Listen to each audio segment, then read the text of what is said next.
see what's going on. Where everybody at? I gotta go on Facebook and tag people. Right, and I'm trying to go in here and just start.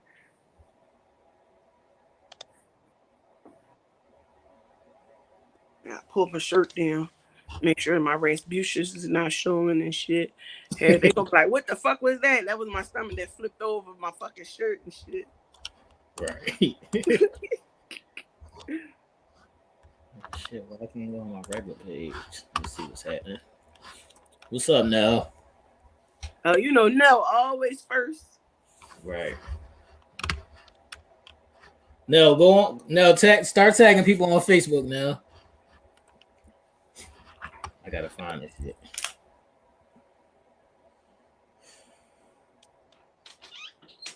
What's up, everybody? We waiting on KD. You know how she do. You know how they always late.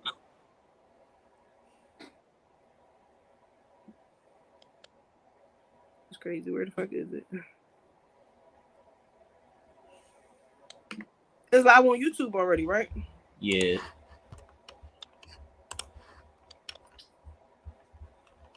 Yeah, it's live on YouTube already. All right, let me see.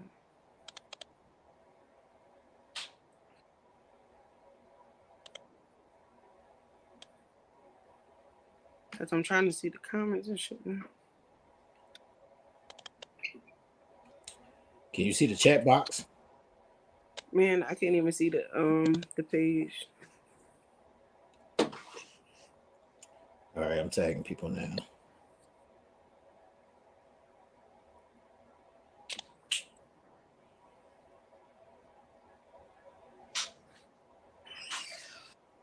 What should I say? Episode? What episode is this? 41. I'm about to just see if I can put that in there. Right. Yeah, it's 41. Okay.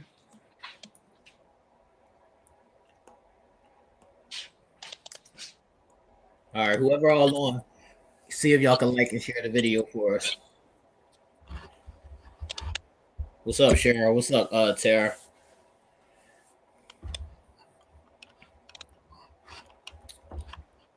It was hot as shit today. I'm not with this heat shit. I'm not with the heat. What the hell is that? I'm not with the mosquito shit. Yeah, I'm not with none of that shit. You don't go outside. Yeah, I'll be in the crib. Oh shit, Katie popped up.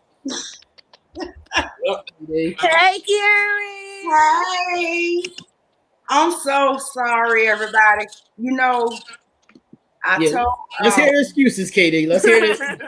Bring them on. I told Judge he know I have dibs on being late. Mm-hmm. He know I have dibs on being late. But other than that, I have no excuse. Let me turn this down. I'm hearing an echo somewhere. It's all right, Katie. You are allowed to be late, okay? Oh, right. Oh, thank you, Sheba. Oh, see, T want to act new because his bag up here yet. It's all right. Had somebody help me out yesterday with my computer. KD, I was trying to help you out. How, T? I asked you what was going on with your computer. You told me that everything was good except for that pop-up. Yeah, it keep on talking about adding some extension. I mean, I think it's a spy on the other end of that thing. I said cancel that pop-up out. It won't let me cancel it. All right, I'll look at it after this. Okay.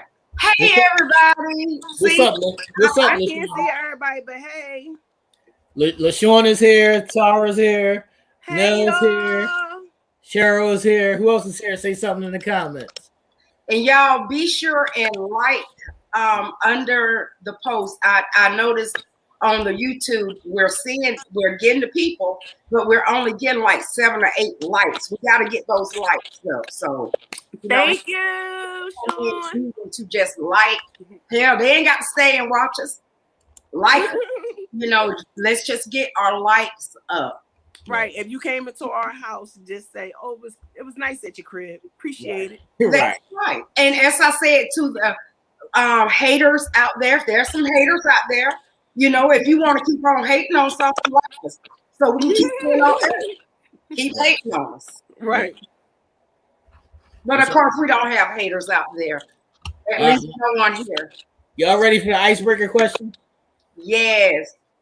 All right. I can't get it, so I'll be on here like this, I guess. I'm gonna show it on the screen. I'm gonna show it. Here's the I'm icebreaker. I can't see the comments, so if anybody talking to me, I appreciate you. I can't see it. Oh, okay. You're on the phone, Sheba. I got the phone and then I got the laptop so I can see the questions, but I can't pull up the YouTube. I don't know what the heck is going on. What's up, Gisette? Here's the icebreaker question. I'm gonna tag you, Sheba, so you can see it. Mm-hmm. Y'all see the icebreaker question? It says, "You know you're getting old when what? Fill in the blank." Oh hell! You call for God every time you get up. Okay, I'm gonna wait till everybody else go, but I know mine already. That was it for me. Look, mine is I get irritated at everything quick. Real fast, right? Real quick. I get irritated at everything. Be ready to snap out. I can see that, T. I can see that. How about you? How you know you getting old? I said when I get up and call for God, you be like, oh my God, knees popping, everything hurt. Everything. You know what? And see, y'all are just babies, okay? Y'all are just babies. If this a baby, then I'm scared to death to get to the top. Like right. Right. What's going on? Look at me. Look, I am the true senior citizen on here, okay? And that's what I'm saying, Karen. You be moving like you move with the wind. So like I'm trying to figure out what's wrong with me. No, wait a minute now. I got y'all both beat. You know that. You do. I think you do. I know my ass is old because I ain't know nothing about them damn sex toys, okay? Hold on, you ain't know nothing about what? Right there. You ain't know nothing about what? Those sex toys. Oh, I'm sex still in toys? shock. You gotta catch up. We're gonna have to have a sex education. Did y'all not see the icebreaker? I'm a senior citizen on the. Hey, Barbara, how you doing? Barbara, did you see the icebreaker question? And prayers up to Diana. She said she's not feeling good. Prayers up to Diana. Oh, Diana. Prayers, girl. Right. Let's go. Let's everybody get the icebreaker question. KD, you got your affirmation ready yet? Yeah. You know, I just roll with the punches. Right. Let's see what Nell said. Look, this is what Nell said. God damn, Nell, you see what I got on my face? Did you have to go there? Thanks. I go right to when you need your glasses plus 125 Jones. Look what Sean said. When my knees pop when it's cold. Yeah, Sean. Yup. See what I be talking about? When you gotta be like, oh my God, like what's going on? And I'm only getting it back because I used to tease my aunt. Oh, you're right. She always was screaming, and I said, "Man, what you screaming for? Like you ain't hurting. Stop tripping." Now I know what she's talking about. Girl, let me tell you, when I say that I literally have to have my glasses on to see my dreams. I don't be saying that there's no damn. Sometimes I fall asleep and I wake up. I said, "Lord, where my dreams?" I said to see my dreams, though. You wake up like, I gotta have my glasses to see my dreams. Put your glasses on, girl. I'm telling you. Katie, you shout out. No, you not lying because I seem to be able to remember my dreams if I fell asleep with my glasses on. If I don't have glasses on, hell, I can't remember the dream. What's that? You gotta have the glasses to see the dream. That's old. You know another one. You know you old when you looking for your phone and you on the phone. Right. You be like, I'm gonna call you right back. I can't seem to find my phone, and the person on the phone talk about okay. Oh my God, you got that right. Yeah, I did that a couple of times. Looking for your keys. Looking for your keys and they in your hand. You be tapping your pockets, keys shaking. You like, I know I just had it somewhere. Like, where is it?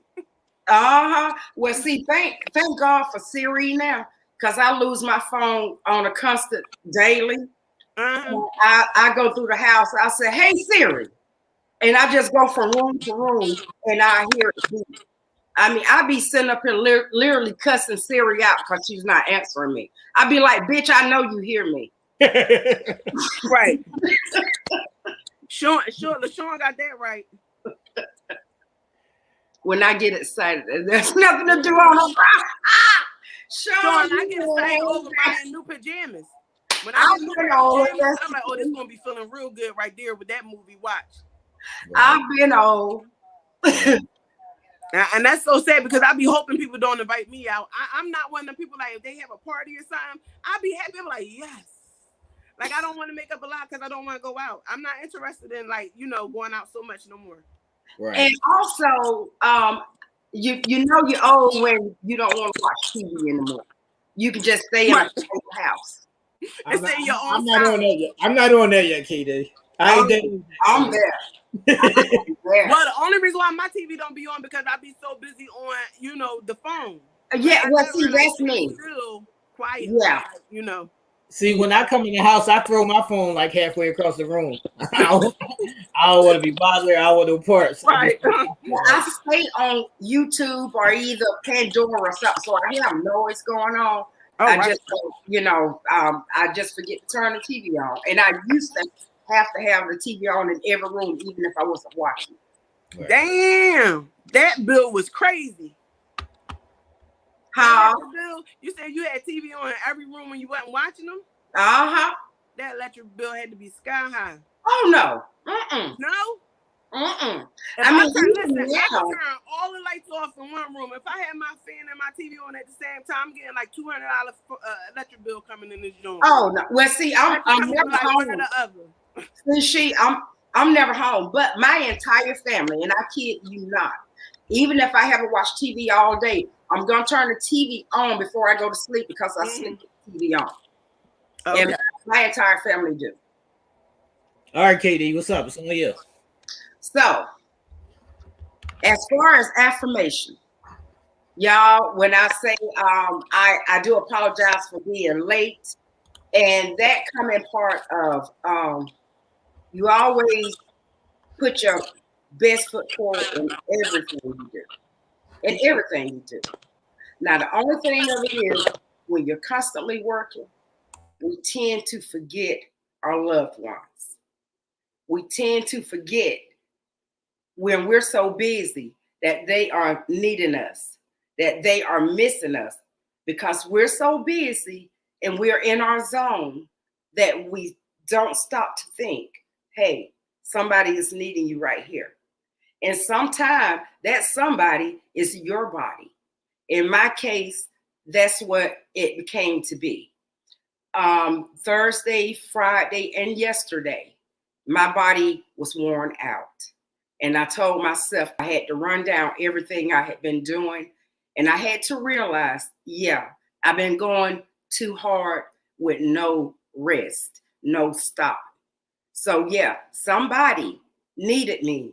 And in this case, it was my body needed my attention so I could stop and rest it, because we can only go if we get that energy to go. And when I mean that energy, I don't just mean your body. I mean that somebody that is in your life that could be missing you. Take a day off and let that somebody, even your body, know, hey, you exist too. Right. All I have for you. That was wonderful. Okay, KD. All right, so y'all ready to get into the first topic? Yeah. All right, so there's been this big old clusterfuck.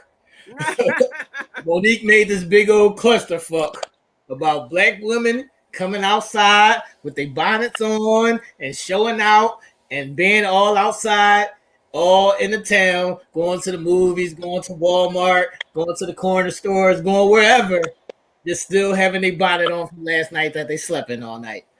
So what's y'all take on Bonnet Gate? Let me tell you something, Monique. I could wear my bonnet wherever the hell I want to. Okay? I runs this. Last time I checked, I pays these bills. But like, listen, I'm not no ratchet bonnet wearer with the dingy bonnet wearer. You know what I mean? I'm not those bitches. I'm the chick who needs to, pull this up because it's in my face while I'm driving in my car. You know what I mean?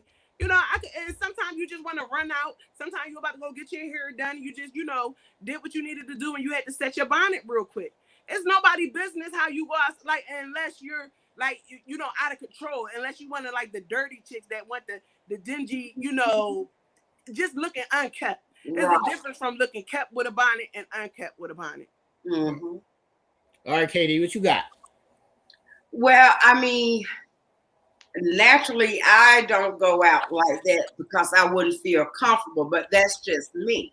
Mm-hmm. As far as those that go out, it's like she say, as long as it's like not dingy looking, with your pajamas, like you just got up out the bed. I mean, that's still their business, mm-hmm. But I don't see where a judgment should be placed simply because I'm trying to think of the young lady's name, Tammy. Tammy made the bonnet wearing a fashion statement, really and truly. If anybody ever follow her, she's from is it Basketball Housewives? Yeah, that's what Basketball Tammy Roman. But anyway, Tammy does a podcast, a talk show. Yeah, Barbara said and she wear her bonnet.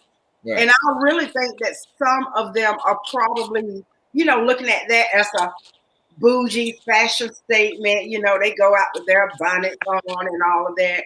I mean, I wouldn't place any judgment on people for doing it. Would I choose it for myself? No.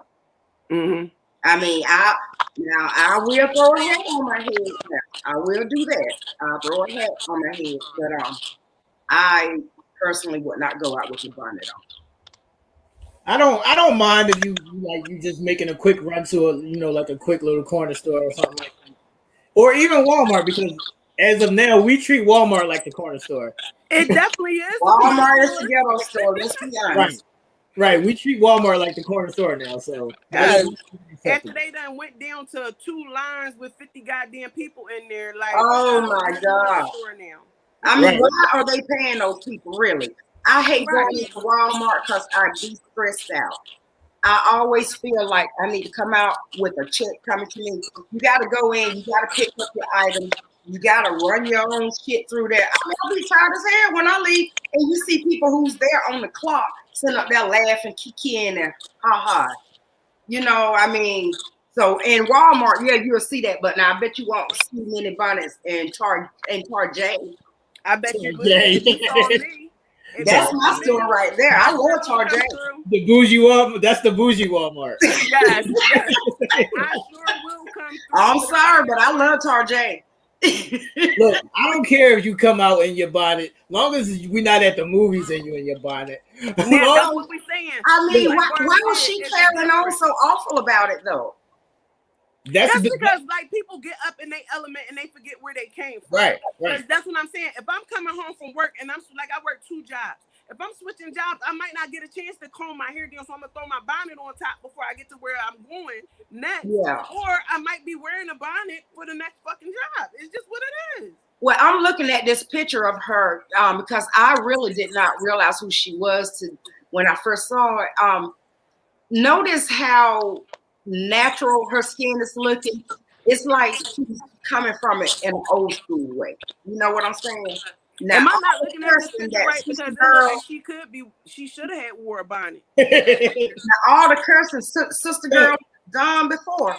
Look, shout out to Diana because she said I love the self checkout. I love the self checkout too, Diana. Oh, I hate it. I definitely swipe a couple things right on. I didn't go in there. My thought pattern is this. Now, y'all think about this shit. If you got to check yourself out, why not get a 5% discount? Hell, you doing half of that work. Indeed. Absolutely. So now, why not get if you choose to go to the self checkout, you should get a discount at least 5%. Hell, we should damn petition for that, y'all. What y'all think about that? I think we should. I think we should. And that's with any store because you're waiting on yourself, I mean, hell, you done took all of the care out of what they got to do, so hell. Like, exactly. So if you go to self checkout, you get 5% off of what your order is. Karen, can you read LaShawna's comment? Sure. Sean said, I can't. My mama didn't play wearing a scarf or bonnet out of the house. She's been gone 23 years, and I hear cussing when I take out the trash with my bonnet on. Now, that was my grandmother. I feel you on that, Sean. Now, that was my grandmother. Like, Sean, you can't even wear it when you take the trash. Right? Sean mama sound like my grandmama. Y'all, I'm telling you, when I tell you I couldn't sit with my legs, you know, when you sit, that's why I sit like this all the time now. Because she would make us sit with our legs crossed. I'm sorry, the older I got, we was raised like that as well, but the older I got, and I don't know if my legs is just heavy on each other, they be like, give me some space. So I would have to, you know, have my shirt or my jacket over my legs because it hurts keeping your legs crossed. I can't do it for y'all. I don't get so used to it. It don't even bother me. I mean, I don't know what's wrong with my circulation, but that motherfucker be hurting after a while. I had to uncross them. Some people here is just fucked up at the time, so they gotta have their bonnet on. So I ain't mad at them. They might need that bonnet on at the time. You might not want to see what's up under that bonnet. You got a point right there now. You got a point right there. So you might not want to see what's up under that bonnet. All right, everybody. Maybe it's a respectful thing to the other people. Like, I'm not even gonna show y'all the righteousness that's under this bonnet. Like, they could have came out with they weave stiffer than a motherfucking board. And they're trying to show y'all people respect, and people like Monique that done got up there already. Now people can't wear bonnets.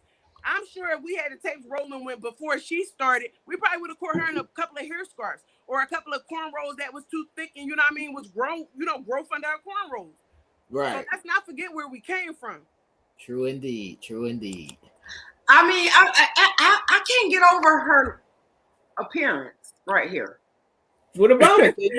Karen, get your pen, your light pen and circle shit. So we know you want to come at her, Katie? You coming at her, Katie? No, I'm not saying anything negative. No, see what I see on her. Like I say, I'm saying this. She's got a glow about her. She's at a different spiritual level now. Yeah, I mean, I think she turned vegan as well, if I'm not mistaken. Right. Yeah, you can tell. I give all kudos to her. I give Monique props for where she came from, her battles that she went through in the industry and all of that stuff. But don't get on y'all high horse trying to tell everybody else how to live. You don't criticize others because you don't. That you are addressing adults. I understand we got the ratchetness. You gonna have ratchetness after us. You know what I mean? It's gonna be a whole different kind of ratchetness. We just gotta let people live. I'm a fucking free spirit. Rock the fuck out what you do, and I'm gonna do what I do. Like Karen said, that's not for me. But you know, if it's for you, then you know, rock out. Yeah, I mean, ain't because your life.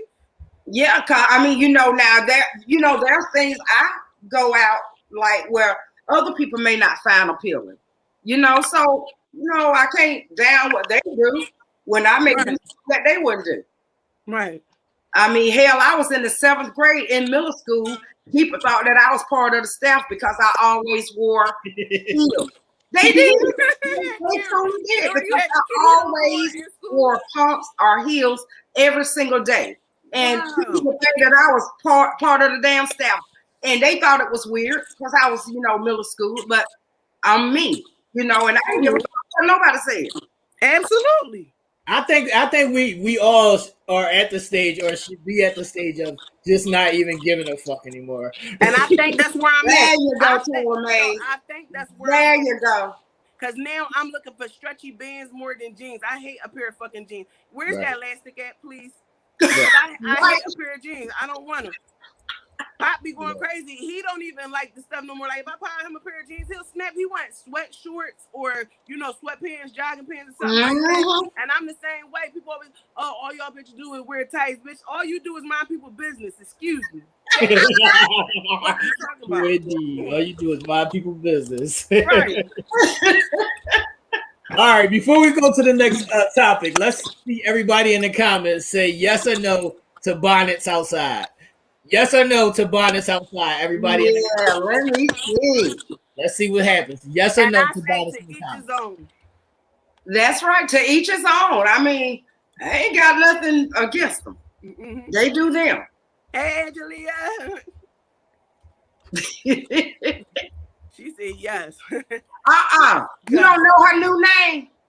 What? Oh, Angela. We can't call her Angelina no more. Wait, Her who's name that? is Angela. That's my girl. No. That's my girl. No. Oh, Hey, Nicole. Nicole said, hell no. Janie said, do Stacey said no. What you saying, Diana? Now I like what Diana said. That's what's wrong. We're so busy tearing each other down. Then when come time for us to stick together, we don't want that smoke. Right.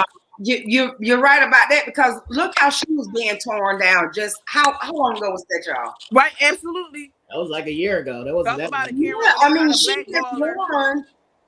I mean, she was just blessed with, winning her case or whatever. And don't take that blessing by downgrading what people do. And that's exactly what I said. Don't forget where you came from. It's a different way. I mean, won't you start a damn fundraiser then? Since y'all want to keep doing these little, I want to donate or contribute this to an organization, start the fucking weave foundation for people who like to wear bonnets and need help getting a new weave. Try that. Look at Barbara. Barbara said, just make sure them things clean. Hell, they don't cost a lot. Now, you got that right, Barbara. I mean, right. It can't be funky and dusty. It can't be dingy. You cannot. Or get a black one like me. Hell, I get a black one. But then you got to watch out, because the ones that wear the black ones will let their hair stink under. So you got to be careful of these things. Right, you could throw those things in the wash machine, can't you? Absolutely. Yeah. Well, I mean, with the silk bonnet, you got to be careful. So with the silk bonnet, you want to soak it in some Dawn dish detergent water just overnight. Look at Katie. Katie going so old school. I'm going in there. I guess that's I'm trying to tell you how to preserve the silkiness. Hey, I mean, they don't cost much. Because Dawn cut the grease. So if you have grease, that's right. It'll cut it, take it right on out. There you go. All right. Cole wanted to ask y'all this. What do y'all think about this? Girl, I was thinking about that when they was talking about it. I apologize. She what she said, she apologized. Yeah. That was so my pajamas don't be dirty. Okay. Right, it's how you do it. I work two jobs. It ain't about what you do. Pop out here running things with these little activities they gotta do. Y'all gotta give me a break. I don't do it all the time. But if I gotta roll up out the bed to get a loaf of bread, I am not getting dressed. You understand me? I'm not doing it. It ain't about what you do, it's how you do it.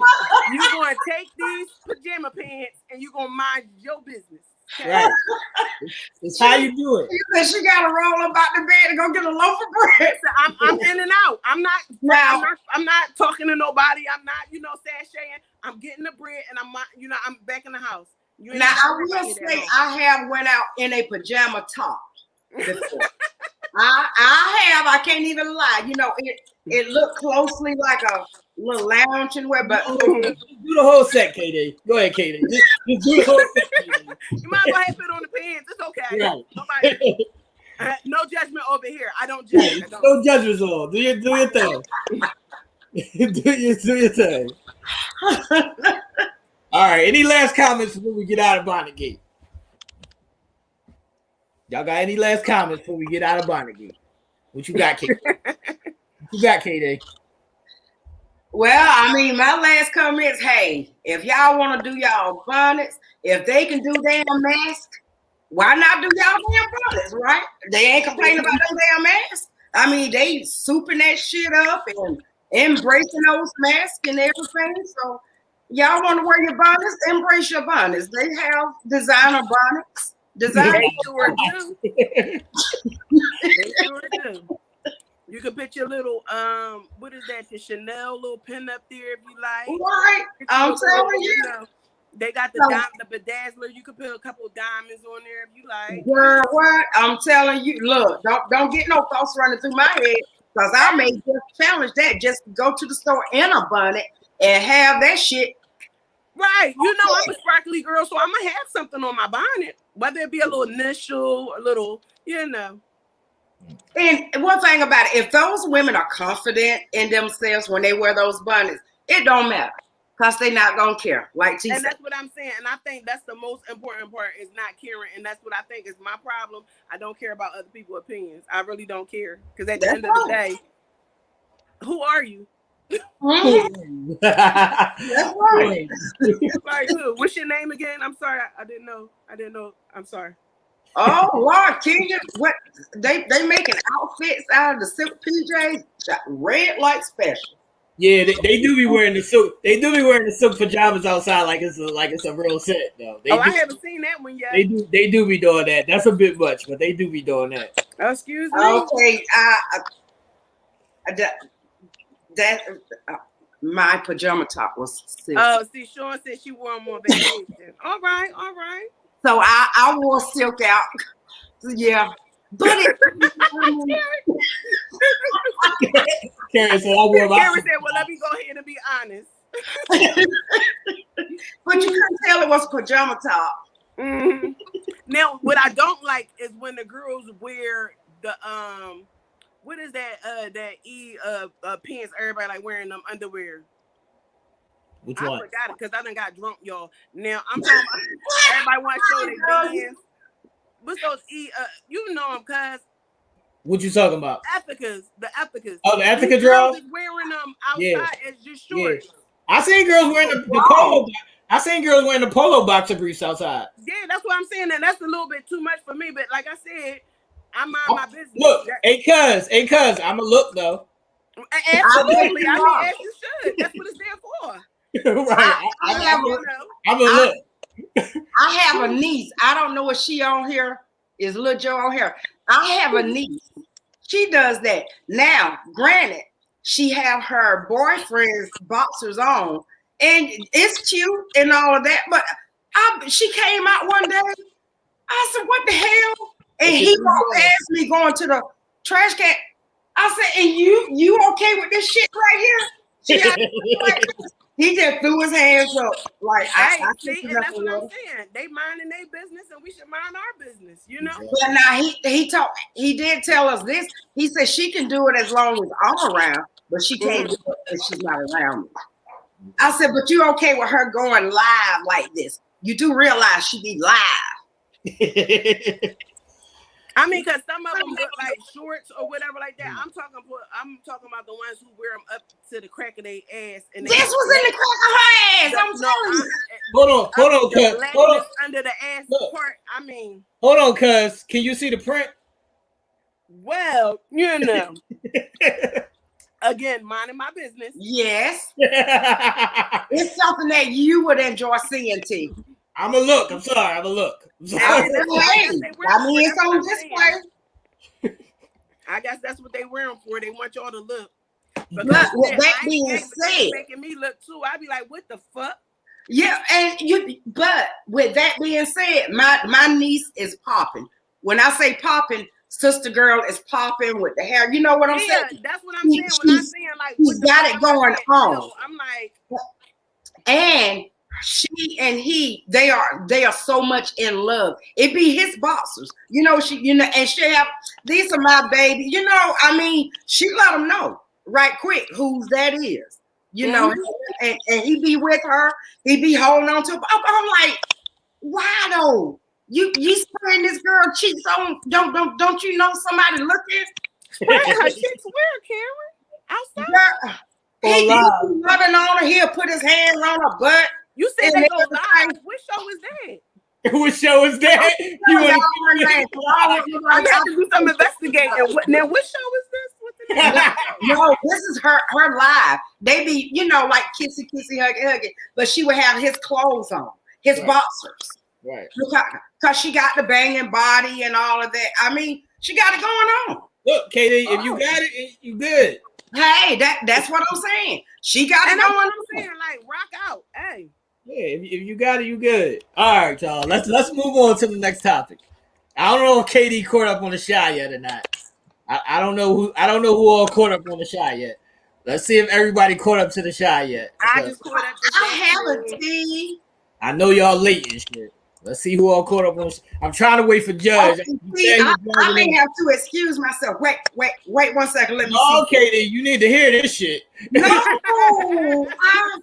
I want to damn it, Rolando. I was gonna try to have y'all a surprise guest on here. I was on road, but he ain't been on. He must be on set. But I was gonna have him to come on as a surprise for y'all. Oh, He played a part of the father to the young man, the one that has the girlfriend who. Oh, is him his dad? Yeah, Zach's dad. Oh yeah, we need him. But not but Ro, the one that played the dad, the crazy one. Right. Yeah, I had I sent the flyer to him, but he saw that, but he hasn't seen the last one. I was gonna try to get him to like step on for us. yeah, we would like to have a little chat with him. All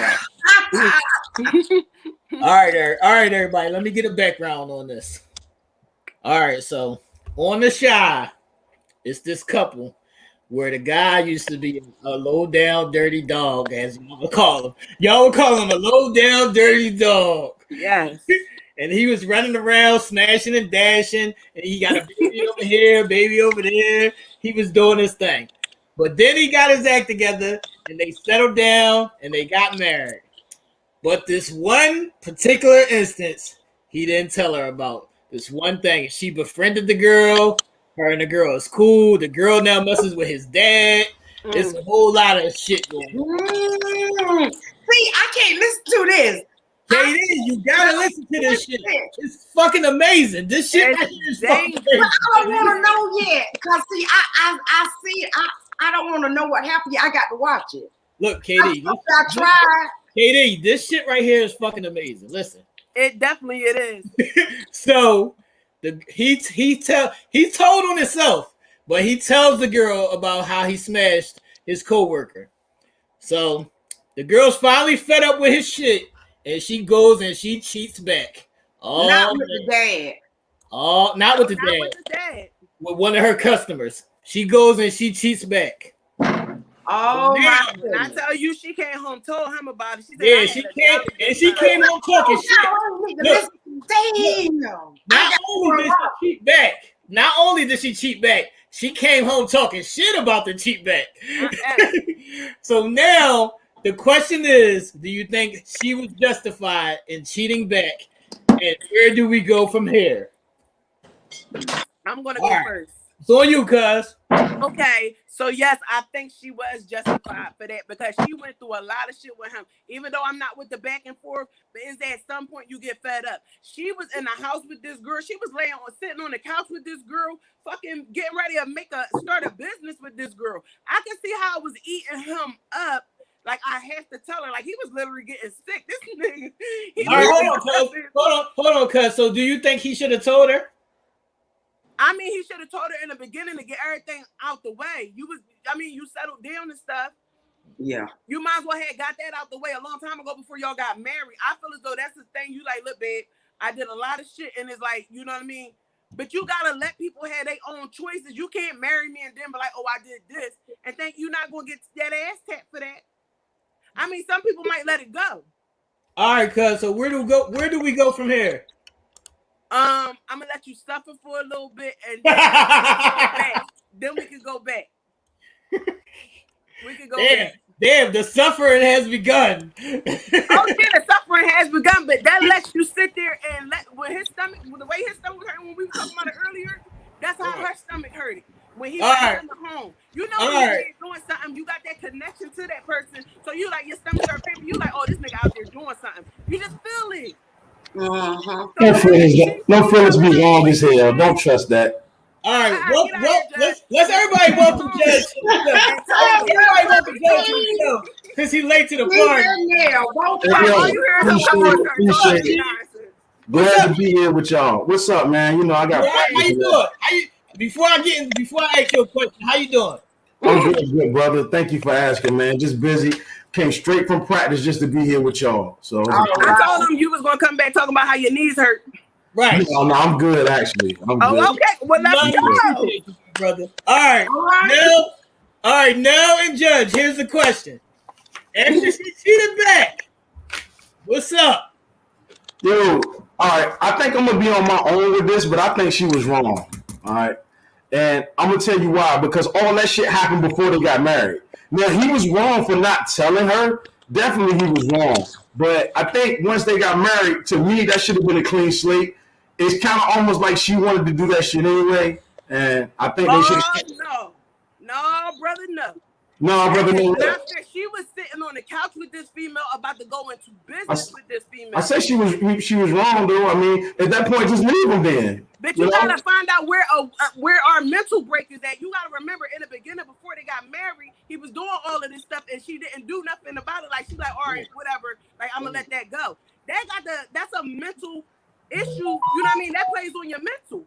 I'm sitting in a house with this chick. She fucking your dad, and then you want to tell me that she fucked you too?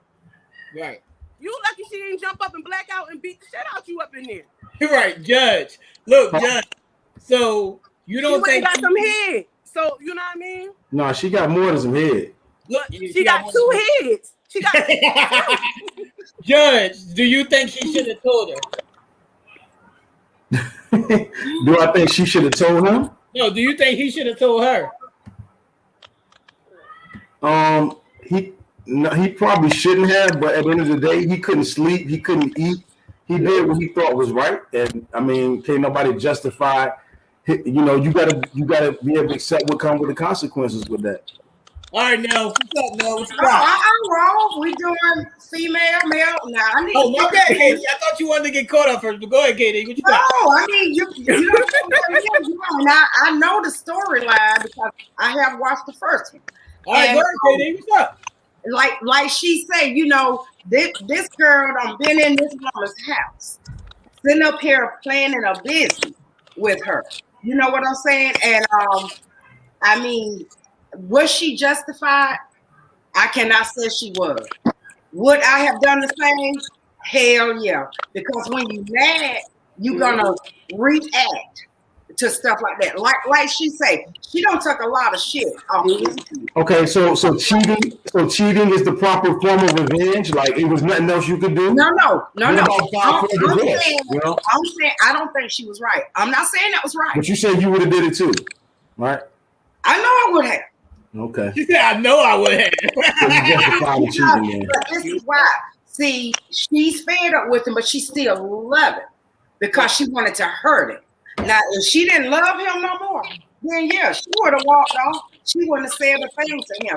She would have just been messing with the old man until finally she just drifted on off. She wouldn't have told him a thing, but she wanted to hurt him because he hurt her.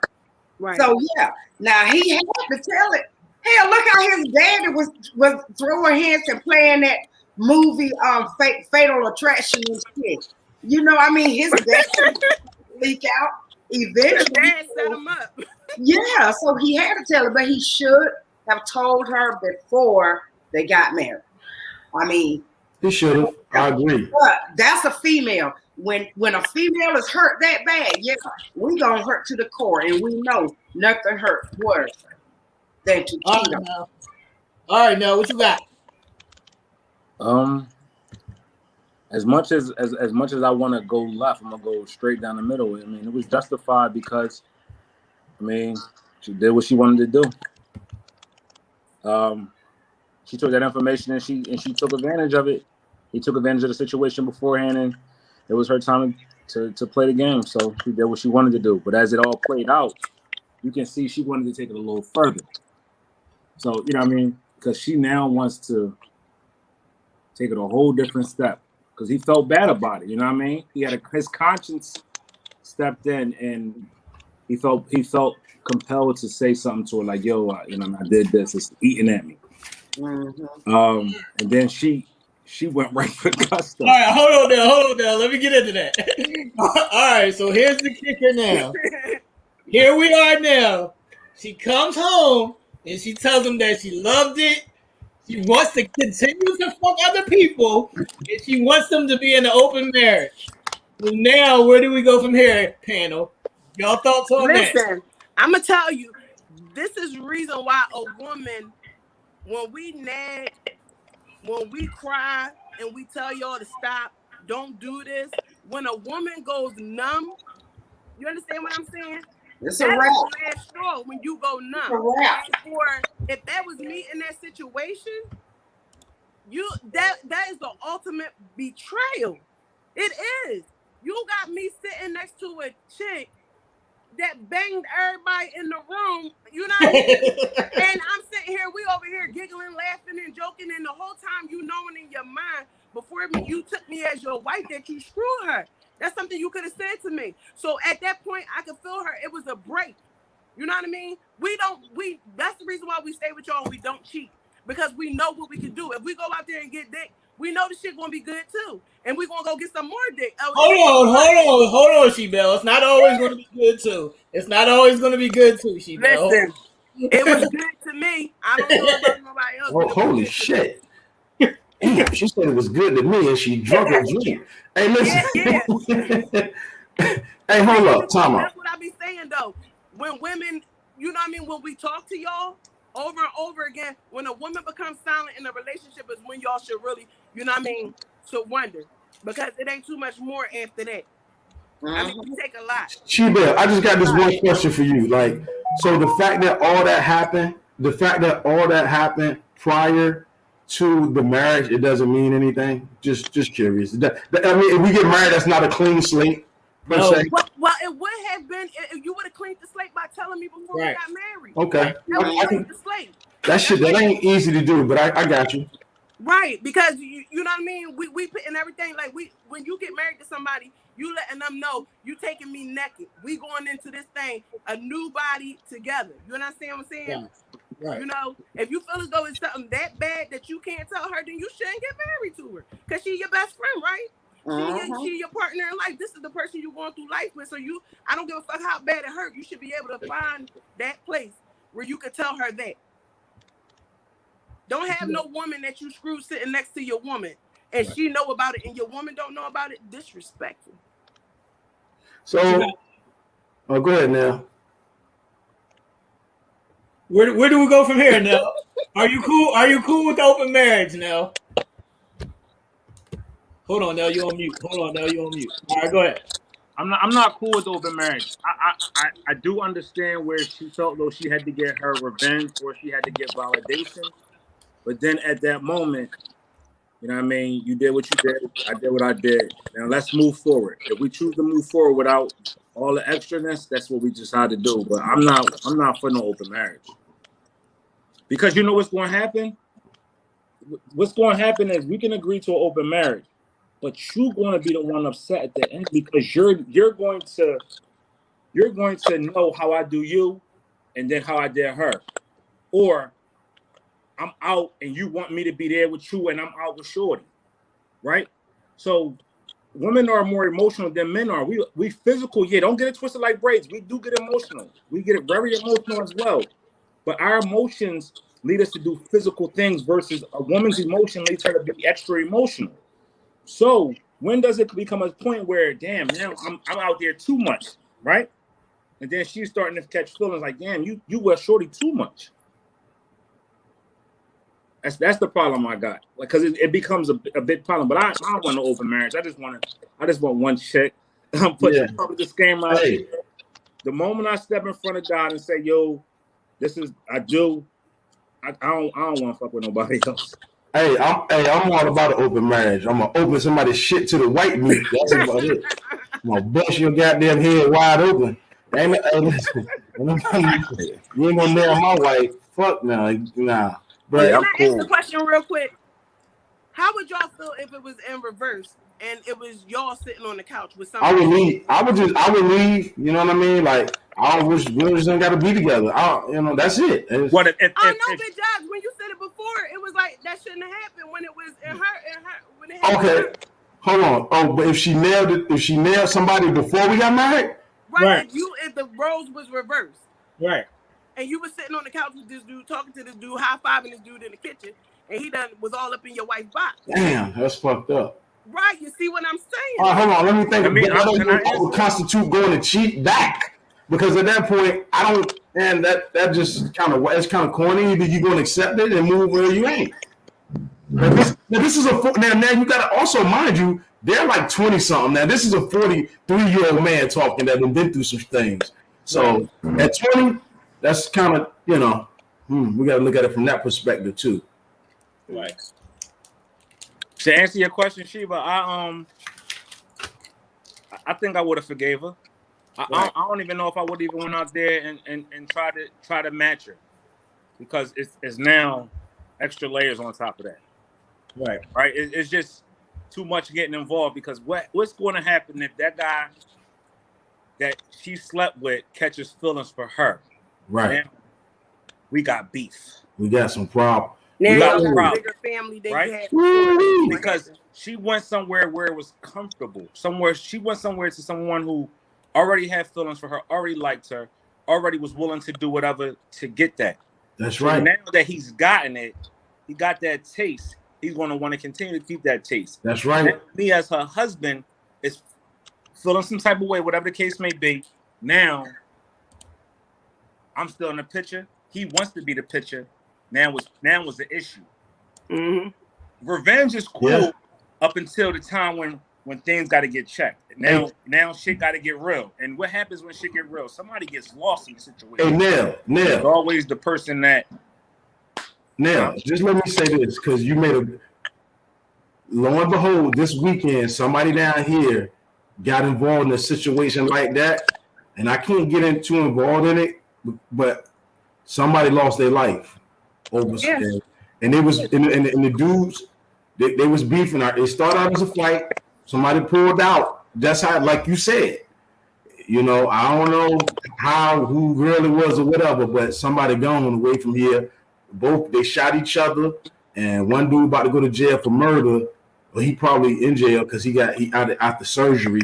But I think he's going to get justified because he's, it's a long story. I ain't gonna get into all that. But the whole, just to follow up what you said, you're exactly right. All right, cuz I'm gonna say I wouldn't forgive her just because I respect the game. At the end of the day, I respect the game more than anything. So I know what it is. That's what's up. I mean, you gotta respect the game. At the end of the day, it's like everybody don't respect the game. Everybody don't respect the game, but I respect. Everybody don't respect the game. Everybody don't, and it ain't even worth playing. That situation you were talking about, Judge, they don't respect the game. But like, I understand what everybody's saying. It can get dangerous. It can get to a dangerous level. Yeah, it's not even worth it, man. Just like females, you're not just going, pop and leave. They not trying to hear that. Right. That's. But look, how about this other? What about the other thing going on the shot too? Is the others? You know what I mean? Like Dare we talk about that? With Candy, Judge? You talking about the baby? Yeah, Candy. We can talk about Candy. We can talk about Judge, give him the background going on. Judge, give him the background of that story. All right, so the judge. I'm gonna read some of the comments too. We just leave it alone. Oh yeah, we can go back and read some. I think if we stepping out, we're gonna go to where the LBD is to take a lot for us to get to that point. So we ain't going for trash. Or maybe we don't want females cheat, ain't it with somebody y'all really got feelings for, or y'all really like, or some shit like that. Dude might just trying to smash something. You know what I'm saying? She tired of being in an open one-sided relationship. She want her back blown out. She been loyal for too long. He had this chick smiling in her face. Yeah, you're right. He was definitely in the wrong.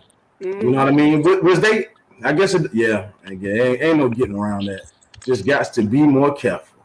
Absolutely. Yo, so all right. To be honest, I don't think women understand men don't care after a certain point either. So he's just saying they can go either way. All right, Judge, go ahead. Where did Cameron go? All right. It slipped out. So another back part of the story is the mayor.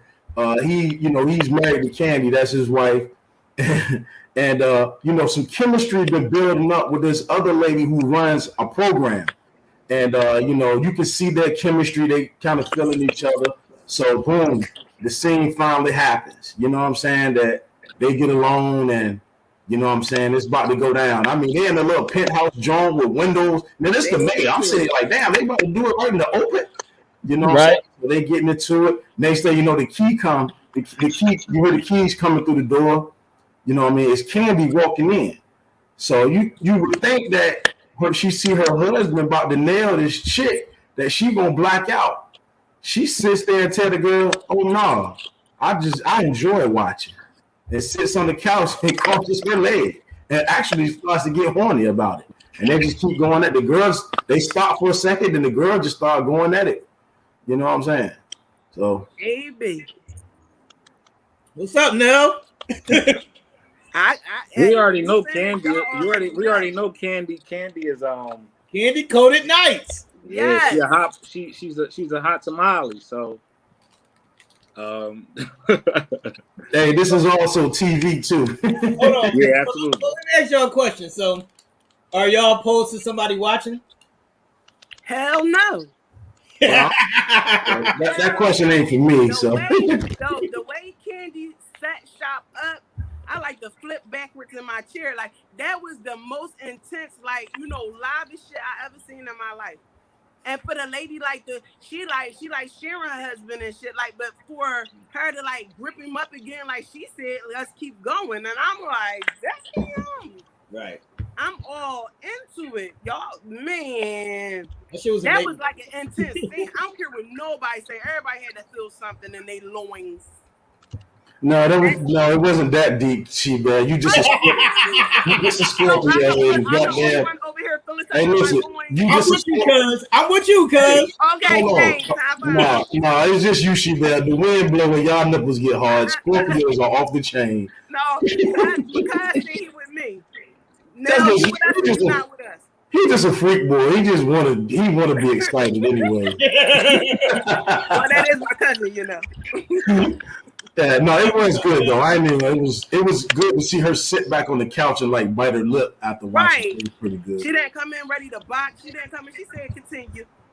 Yeah. Nell, are you opposed to somebody watching, Nell? I don't know, man. I don't know. Now you want to grab your robe and put it back on. How long was you standing there?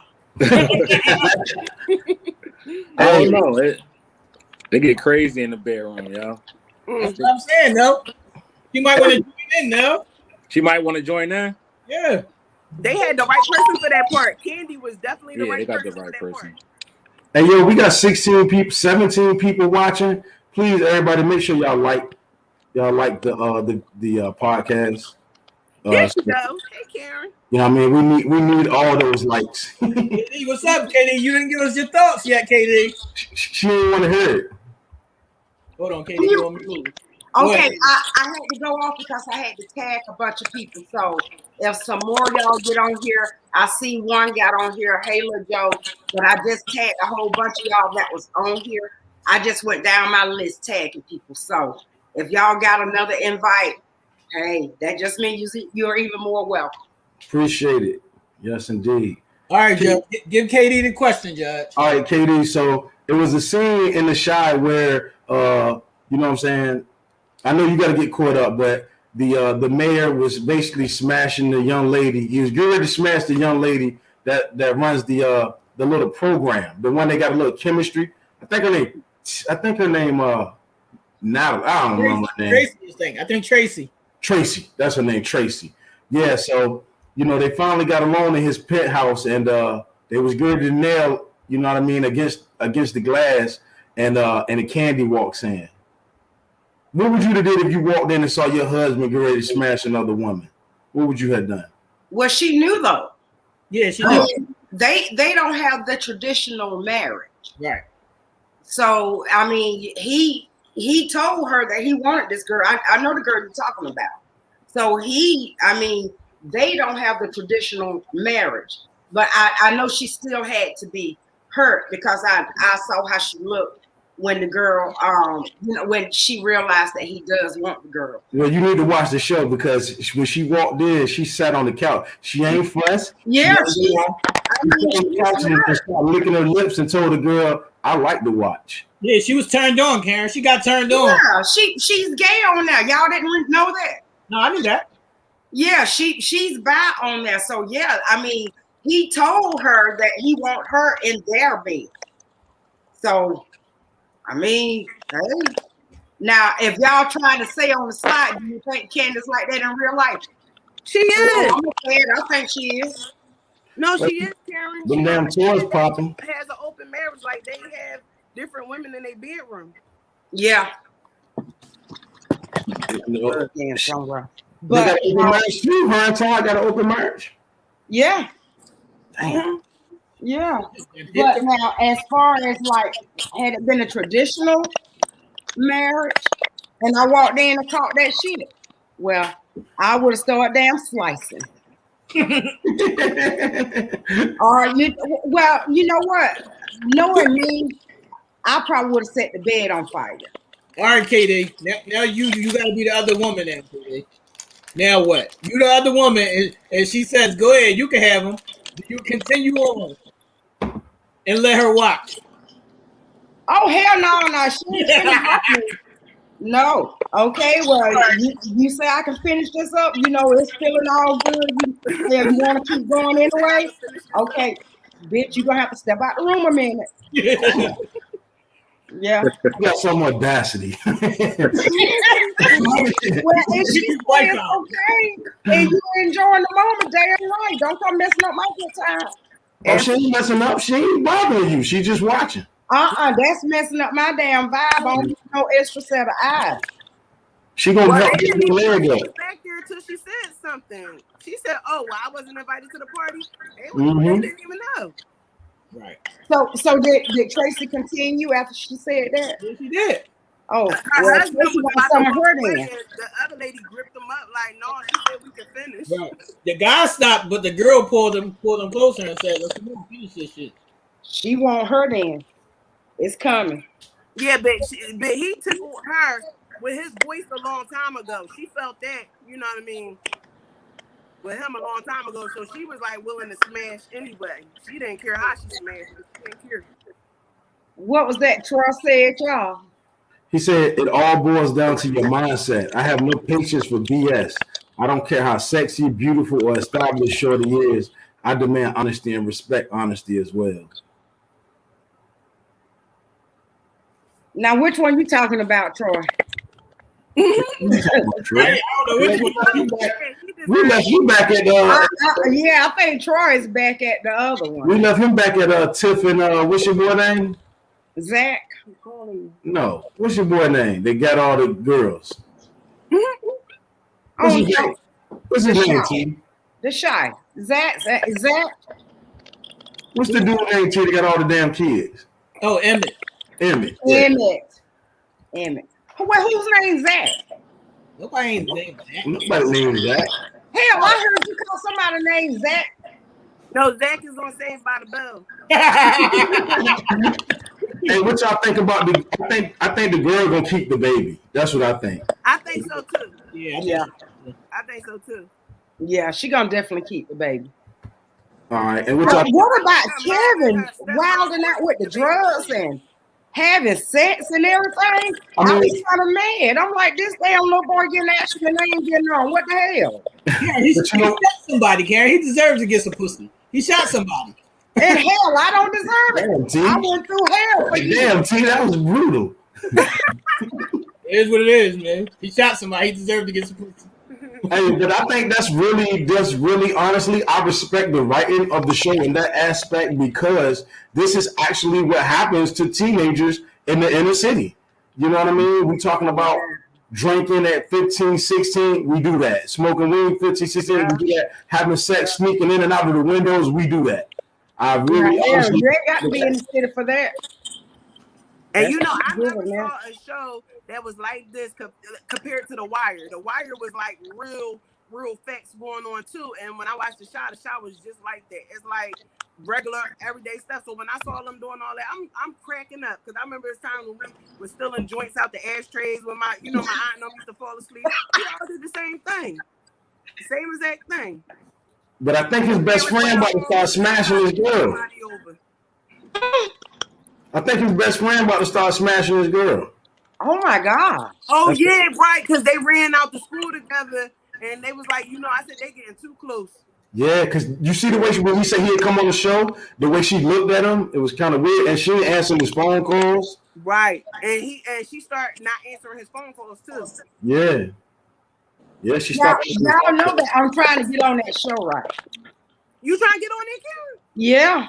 Go ahead, girl. You Yeah, want to go I'm actually. I told Rose to tell Lena that I want to get on there.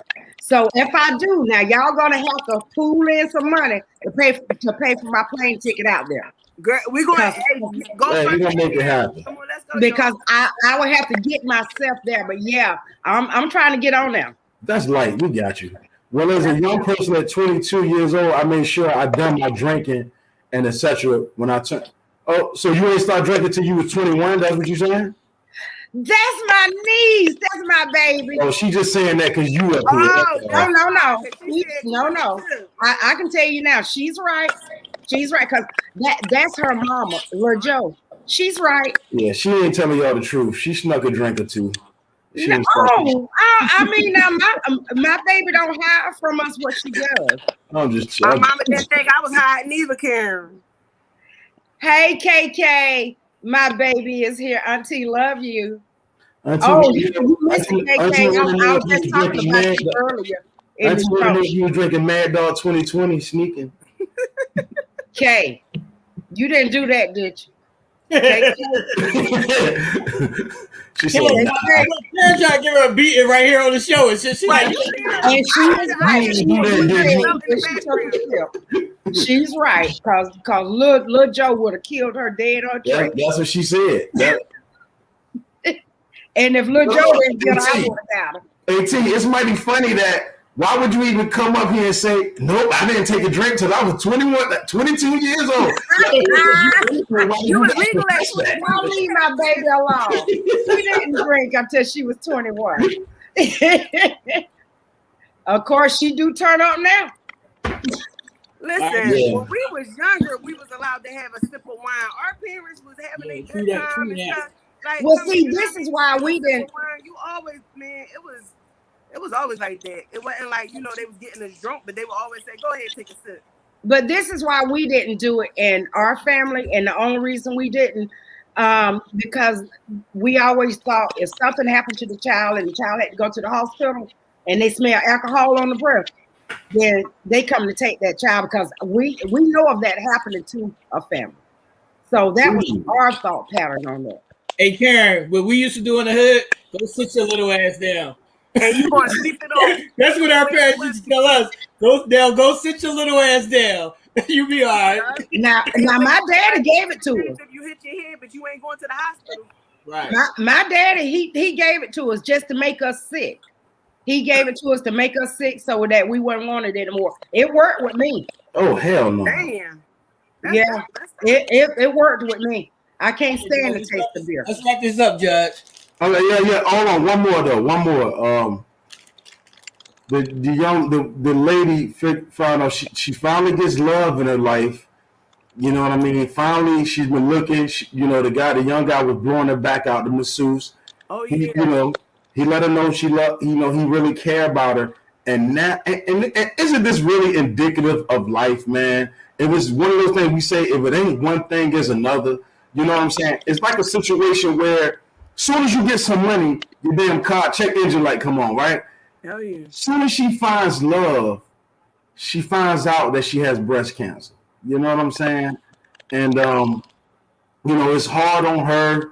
Her son don't even know. Emmett doesn't know, and a couple of her friends know. But I just saying I like the writing, and let's talk about that too, because ladies, we got to make sure that we're checking for those things. And actually, her male friend is the one that forced her to go get a follow-up. You know what I mean? So, that's just another real life thing. What y'all think about that? Yeah, can I jumpstart that real quick? Go ahead now. That's a real touching storyline in the show. But it just goes back to show how regardless of your age, regardless of your social status, or regardless of whatever you have, if you into a person, you're going to truly be into that person. Even though he's her masseuse and he came to her, by way of an appointment and a happy ending, he's not afraid to tell people, regardless of how old he is and she is, that he's into her, and he's showing it by being totally into her, even in their most intimate settings, where he's checking just to say, hey, what's this? You need to get this checked out. If you don't want to get this checked out, do it for me. Do it for us. You know what I mean? So our future can be bright. And not only did she find out, and he found out that she had it, but he's still there. He's still by her side. He's still walking in and fighting with her. So I commend that young brother for stepping up and being mature as he said he was. Hey, look, hey, Nell, and she's still finding out. She's still finding out that he smashed Jones. They still popping up. Yeah, but you know that. But this is the difference between a mature mind and a young mind. That person is when you have a mature mind, you realize that things happen before y'all. Absolutely. Or things happen in the course of somebody's life. You weren't just born last night, and even though we came into each other's lives and we are situated in each other's lives, things happen prior to us getting to this point we are. That's what a mature mind does. It helps you to understand what you got and where you going. And if you know what you got and where you going, fuck all what them other girls is doing. Fuck who he been with before, who's making comments, who got things to say, who whatever. You know what you got because you got what you got that. And she's showing her maturity by allowing him to be what he needs to be in her life. Support system, a lover, and a friend. Mm-hmm. That's a fact, and that's what I said. The difference between our 20-year-old selves, as you can see, Emmett and Tiff, and them. You know, her 40-year-old self, or whatever, or 50, whatever she is. And look, he's debunking the claim that a young man is only out here for sneaker money. He only out here to be taken care of. All he want to do is get the box. He really wants more than that with this woman because he's investing himself into her health, which is going to make them wealthy in return. Because this is going to be a fight that is going to take a lot out of her and push their relationship and their friendship to the boundaries, which is that on this camp. Who are we talking about? It would help me to know that. Emmett mom. Emmett's mom here. Emmett's mom. She's the brown skin with the braids. Yeah, with the braids. Okay, and who's the guy? The guy that gave the massage, the mobile massage guy. Oh yeah. Okay. Yeah. Oh. So. Yeah. What do y'all feel about Kevin's stepmom being secretive to his mom about the cancer? Do you think that's going to be a problem? I think that's going to be a problem. It shouldn't be. Definitely. It's going to be, but it shouldn't be, right? It's going to be because they all like friends, and she gonna feel like, well, why you thought she was better to take care of you than me? Like, what, you know what I mean? She just feel like she don't want everybody to know. Right. You know what I mean? She want to keep it between the adults, but she know that, like she said, she got a big mouth, and that if we tell her, she gonna tell her son. You know what I mean? And it's gonna go on and on and on. And a lot of people that have these conditions, don't nobody want to be bombarded. Don't nobody want to feel like they, everybody, oh, well, let me go do this for you. And then you got a lot of phone calls. Everybody want to be in your business. And it's a shock to you that you just heard this news. You know what I mean? That touched me to my soul because we often as women, like she said, oh, I just get a check every birthday. Like, no, if something is there and they telling you, like, get that shit checked. Like, when I first got my mammogram, my sister took me to get my first mammogram. And I had to go back in another 3 months. And I started crying from the gate because the lady was like, we need to see you in 3 months. I'm like, what you need to see me in 3 months for? She was like, it's like a mole, and we just want to make sure that the lump is not going to change. So I had to go through this extra procedure of putting my breast through this thing where they had to take the needles, stick the needles in there, pull whatever they thought, it was out, put a little metal ding in there to make sure that it didn't grow. So I had to go through this for like a year, seeing them every 3 to 6 months for like 2 years, where they said, okay, it was a mole. It's not like, cancerous or anything. And even sometimes, like, simple stuff is like a shock in my breast. And I'm like, oh my God, should I get it checked out? I don't care. If I get a splinter and it turn, a different color, I'm going to the hospital. Everybody already know I'm at the emergency room. I don't care what nobody say. Oh, you always there. I'm going to fuck what you say. I'm trying to catch this joint, ahead of time. I'm not one of them people that sit back and be like, oh, it's going to be all right. It's not, ladies. It's not going to be all right. You take care of yourself. Don't sit back and wait for something like y'all know what I told y'all the other couple of episodes with what was going on with my thyroid. If I didn't take, steps to say, I know I'm not breathing right and go get, this stuff checked out, I could have died in my sleep or I could have passed out while I'm driving with my son in the car because I'm listening to what, a doctor is telling me, but I know what's going on with my body. So listen to your body, do what you got to do so we can get ahead of this stuff. Yeah, cancer is scary, and I'm sure, I'm not in a position because I never had it, thank God. But for the ones that are, going through it, I'm sure that is for somebody to tell you, being face to face with the doctor telling you that you in the most aggressive kind. I was crying in that episode because I'm like, where do your mind be at that point? Right. Also, too, ladies, let this kind of marinate in your system for a little bit, and don't take this as being disrespectful. The ones that truly know your body better, almost better than you do, or as good as you do, is your partner. You got to remember, they going down on you, they going in you, they sleeping next to you, they with you, they around you.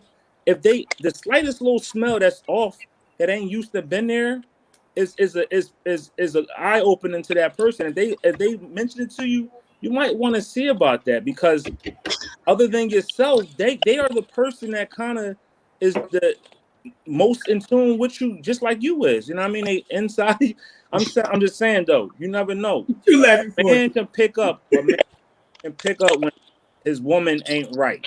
pH balance off, the What under you And I saying? commend a man for your telling a woman body. that, because a lot of men be like, "Oh, brush it off." No, tell her, babe, you on a little Oh. off today. You Yeah. not playing yourself. Because you never know, you never know what could be an underlying issue. Cancer is real prevalent, and cancer can show up in so many different ways. It can show up in lumps, it can show up in smells, it can show up in hair loss, it can show up any number of different ways. I learned that from just being around my father and going to cancer treatments with him, and hearing the doctor say, "Yo, you need to be watching out for this." I'm like, for smells? They said, yeah, fishy smells could mean insides is rotten or something, and something could be in there, and it's not nothing bad. Don't think it's negative. If somebody say something to you, take it as a grain of salt and be like, "Thank you." Right. Now, hold on now. It's all about the approach too. You know what I mean? Now, you can't just come in that joint like, who been eating that Captain Duty? Who been eating clam chowder marinating in 3 days in the sun? Oh Lord. Yeah. I want to make a comment before we move on to crab legs. Okay. As far as your question was, do I think it's going to cause a problem between those two? It may cause a little problem, but as she mentioned, I had to go through that a few years ago where a lump was found in my breast. And I had to go back every 3 months and do the ultrasound. And they had to see if it was going to grow.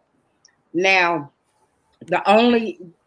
I knew who I could go to and who I couldn't go to. And you don't feel comfortable going to everybody with that type of information. Because when you given that information, I didn't know if I had cancer or not. I had lost my sister to a cancer. I had lost a great friend to breast cancer. Nobody will understand that hurt. Really and truly, they cannot understand that hurt because you can't understand that type of fear until you go through it. I had to go to one person and one person only, and that was my bestie, Ebony. I cried on her shoulders every single day, but I had to be brave and strong for my son so that I didn't act scared or anything. I made it like it wasn't a big deal. So at first, yes, she may get angry, but those two have a friendship that those two don't have.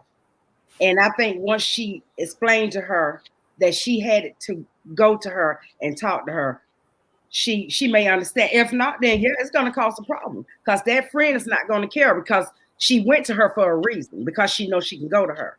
So she understand her, and right now she know her friend need her above her mate. And Nell is right. Yeah, you will have a smell. Now, I will say, Nell, that fishy smell, if y'all smell like some fish, go take y'all asses to the gynecologist and get it checked out. because you got some chlamydia or something, some shit. Mm.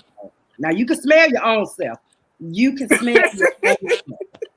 Ain't no such thing Why as you you said can it smell can't your own smell self. your own self? Oh yeah, I don't work. Let me tell Look, you. we're gonna have to have a whole show on that by itself. So Yeah, you can smell yourself. I was working for this reproductive group one time. This gynecologist group. This pretty little girl coming there, little white girl, 16. When I tell you, little debutante, beautiful little girl. Got that girl up on the table, tuck her clothes off, and when I tell you, green shit was coming out of her. Yeah, and the smell nearly ran me. And night. had money. She had trichomonias. She had trichomonias. Trichomonia. But I went home that day and told my son, I said, let me tell you about this pretty little girl. Now described her to us. So boys, guys, y'all better damn, I don't care how good they look. You better make sure that what you're going down on look good. Cause I'm quite sure when she opened them legs, that they saw the green shit that I saw coming out of there and the smell. I mean, if you open it up, they had to smell it. So somebody gave it to her probably, and they didn't, and she didn't know. So you know what I mean?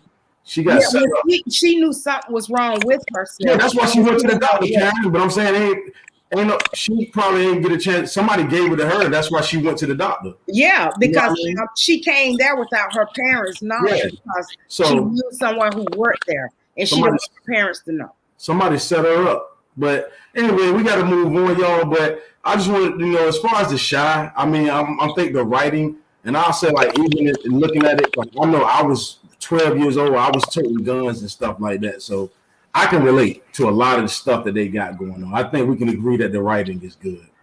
So what we got next, T? Excellent. You got 9 to 5 versus entrepreneurship. So this is good. Yeah, I want to tap into the pros versus the cons.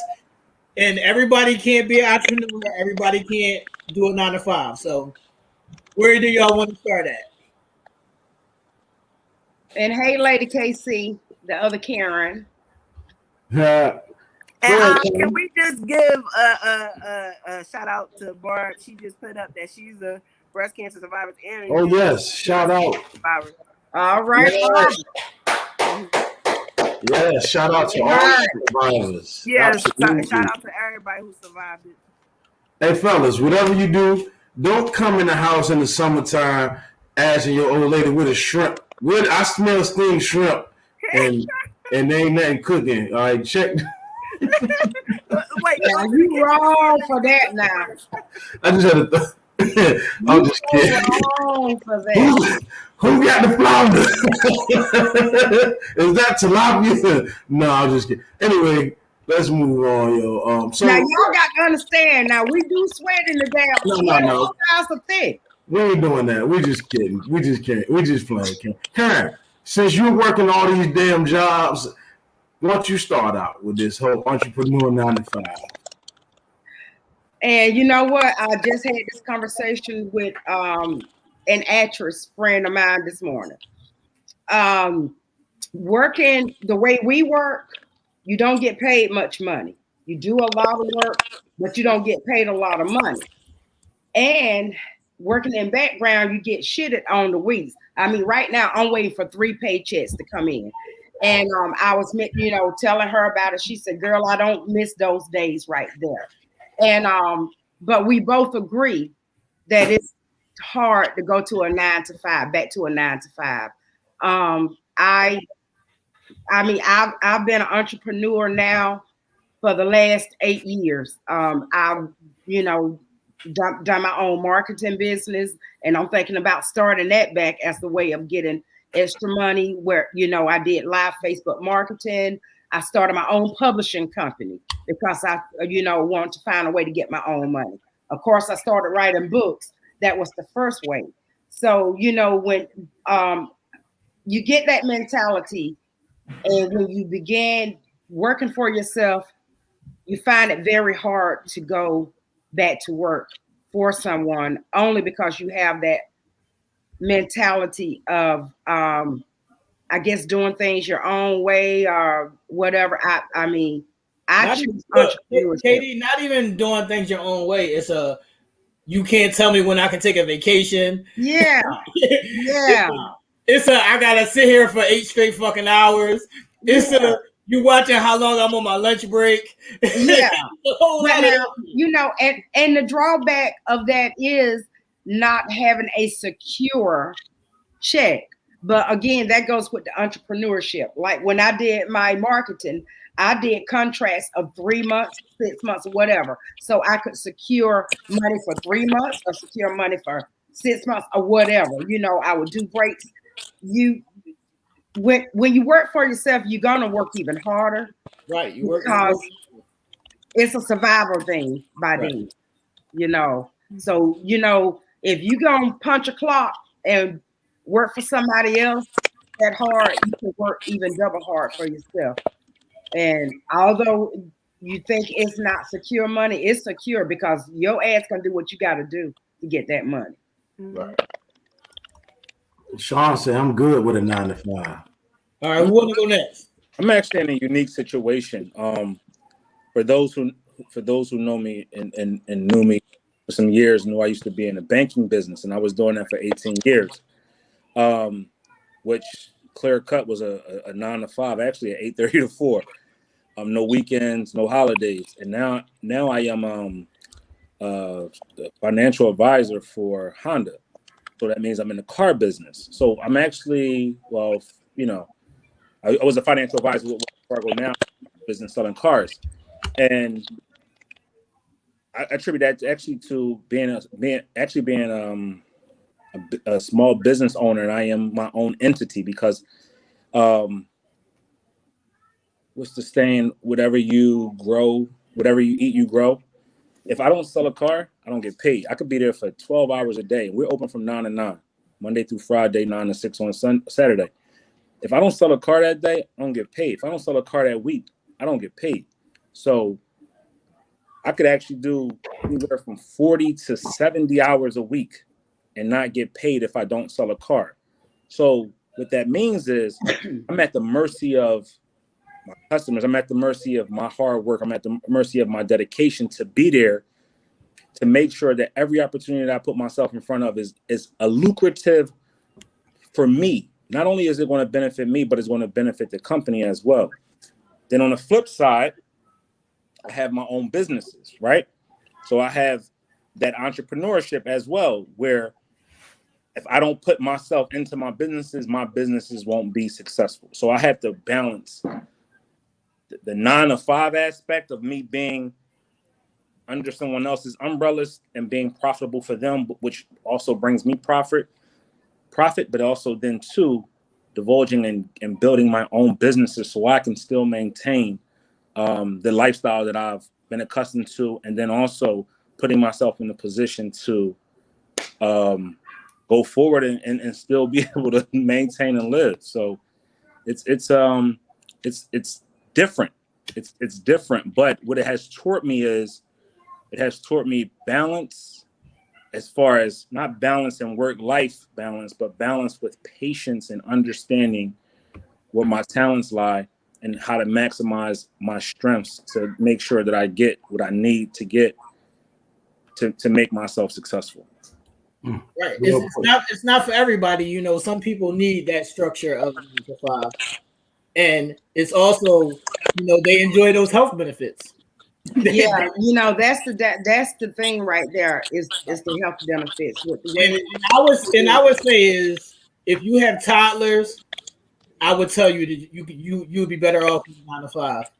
If you're by yourself, then you can be an entrepreneur. It's easier, depending on your situation. So it all depends on your situation and how you're built as a person. I would say, I honestly, for me, and just to piggyback off of some shows that we talked about a couple of months ago, because I was diagnosed with MS, I have to almost, not saying I have to, but I find a little bit more comfort in knowing that I have an umbrella over me, which has a health program, right? Benefits that any event that I need to go to the hospital or have great benefits that I can go, right? Because if I am my own business owner, yes, I can do that.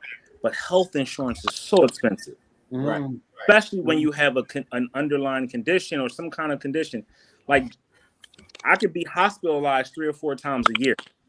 I frequently go to the hospital just to get pain shots to take away the pain. What is it? It's June. I've probably been to the hospital maybe 15 times this year, be it either hospital or some type of urgent care type of situation, just to get some type of relief or to mitigate something that may add on to my condition that may push me over the top. Right? Because out of pocket expenses when I was, for the 2 years that I wasn't under somebody else's umbrella and I was my own little entity, doing my own little small business thing, man, I averaged like $25,000 a year in medical expenses, which is crazy. And still having to take care of homes in 2 different states and everything. It's crazy. So 9 to 5 for me, but still having my own businesses help as well too. What you got, She-Belle? Well, I wish I would have took life a lot serious when I was younger. You know what I mean? I think that the older I'm tired. I've been working in the mental health field for 18 years. And that's both of my jobs. I got 2 jobs. And I sit back and think about, starting my own business, but it's a lot of things that, you know what I mean, just is not going to allow me to do it right now. I mean, I can do it, but it would take more work than I can offer myself right now, because we still, going through a little recovery from the pandemic situation, because my kids, I had to get the second job because now my kids are home all day. So I didn't get welfare or anything like that. So I had to get a second job to make sure food stayed in the house.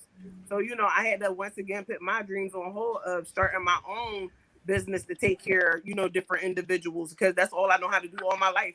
All I know how to do is care for people. Ever since I was in, middle school, until in middle school, they had a program at Misericordia Hospital that now is Mercy Hospital, candy striping. I always cared for people growing up. So anything else I wouldn't know how to do. So, I am still going to pursue my dreams because that's what I want to do. But I got to get over this hump of things that's going on, still lingering from the pandemic. But having a 9 to 5, I feel like I'm putting all my energy into somebody else's company. They growing, but I'm not. Right. So, now I want to go out there and do things on myself. Because, for those who don't know me, I got 3 sons, 21, 19, and 9. The oldest, the middle child, he graduates this Friday. So I got 2 down, 1 more to go. And, I'm trying to find out where that balance is at so I can start slivering into, getting my thing together. Right. My whole thing is, it's good if you just have a job, period. Right. But we also have to be aware of those jobs. They don't care about us at all. And as much as we, put in a 2-week notice, as much as we want our pensions and our 401ks, they'll come in before your lunch break and fire you and not give a fuck. Absolutely. Once they're through with you, no 2-week notice or nothing. They don't say, well, Right. Miss Williams, you got to find a job in 2 weeks because we're going to let you go. But you got to get them 2 weeks notice before you leave them. Right. With health insurance, it's really now essential that you have, because now I just recently got divorced. I carry all of my health benefits through my ex. Right now, I am uncovered. So if something come up with me, I am literally screwed without a damn condom.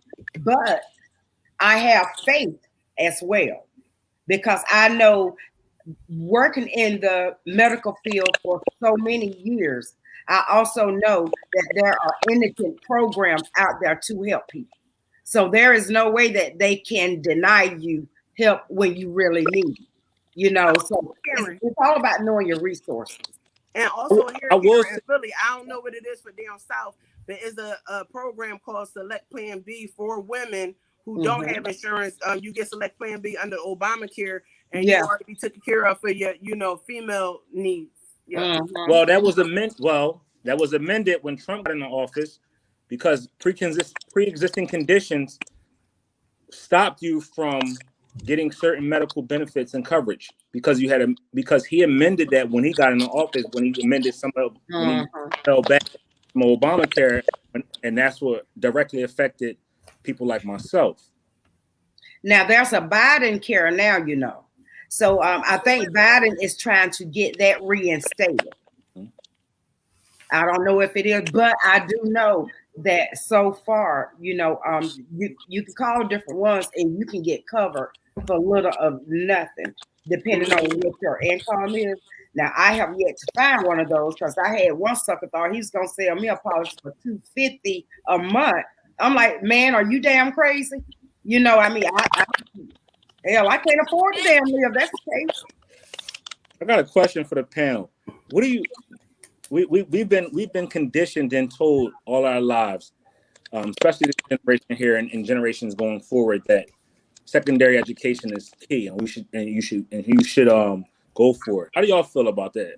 As being a college graduate, I feel like everything I learned in school, I do not use a lot. I think it's a scam, bro. I think it's a scam. I'm not saying that because I enjoy learning and I enjoy certain things. It depends on if you're getting a trade or whatever, but I definitely believe college is a scam. If you ask me, I think it's a noose in that ring in that, because I don't know how in the world you want to pay a loan. Like how can you breathe after having $100,000 loan? Right. And that's the whole time you pay on the principal. I mean, you try to pay on the principal and you miss one The thing. interest is You killing back you. to square one. I've never met anybody that paid their student loan off unless they was rich or their parents or somebody got help. How do you get over that? Because I sit back and think doctors and lawyers, they live in a fabulous life. But I found out that they partner up, like they live with each other too. Like right. they split the rent down the middle, like doctors living with doctors, and we always think that they all rich. That is a poly scheme, if you ask me. Right. Yeah, it's definitely a scam. My whole thing with college is, I think you have to use the network of college. It's not totally about the money you spend or the years that you spend there. It's about the network that you build there. Because I still got friends that I went to college with that I still do business with all the time.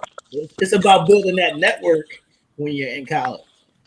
Right. And also when you're going for jobs, regardless of how many years of experience you have, if you don't have that piece of paper, they're going to choose someone who don't have the experience yet have the paper over the one who have years of experience. I actually got told a few times I was too qualified. Right. Yeah, I've been told that too. The paper, because of the paper, not because I had it. Right. The paper was, you're too qualified, or you're overly qualified for this position. How? Right. Yeah. I've been told that I was overqualified because I had the experience. I'm like, how can you be overqualified if you're qualified? I don't understand it. But what it was, they were looking at the history of my pay from the past, and they could not match. Right. They don't want to pay you. They don't want to pay you. Exactly. And I was saying, well, I know that I can't come in making what I left there making. But they like, no, you're overqualified. Real quick, I know they forced me into entrepreneurship, to be honest with you, because God closed every door. I mean, everyone I went to, I've worked chiropractic, I've worked medical, I've worked for cardiology, reproductive. It wasn't anything in the medical field that I did not know how to do, just about. I was X-ray tech. I went for all of those jobs. Every last one of them, either they said they didn't have opening or because I was not an LPN, I was a medical assistant. But we did the same job. They want LP. I was told everything. Every door was closed in my face. So I was forced into entrepreneurship for that reason. And I want to say this because I didn't get the opportunity to give my take on it. And you know what? Actually, that you say that is great. You know what I mean? And I'm gonna bring it up. I'm gonna bring it full circle with what you just said, Karen.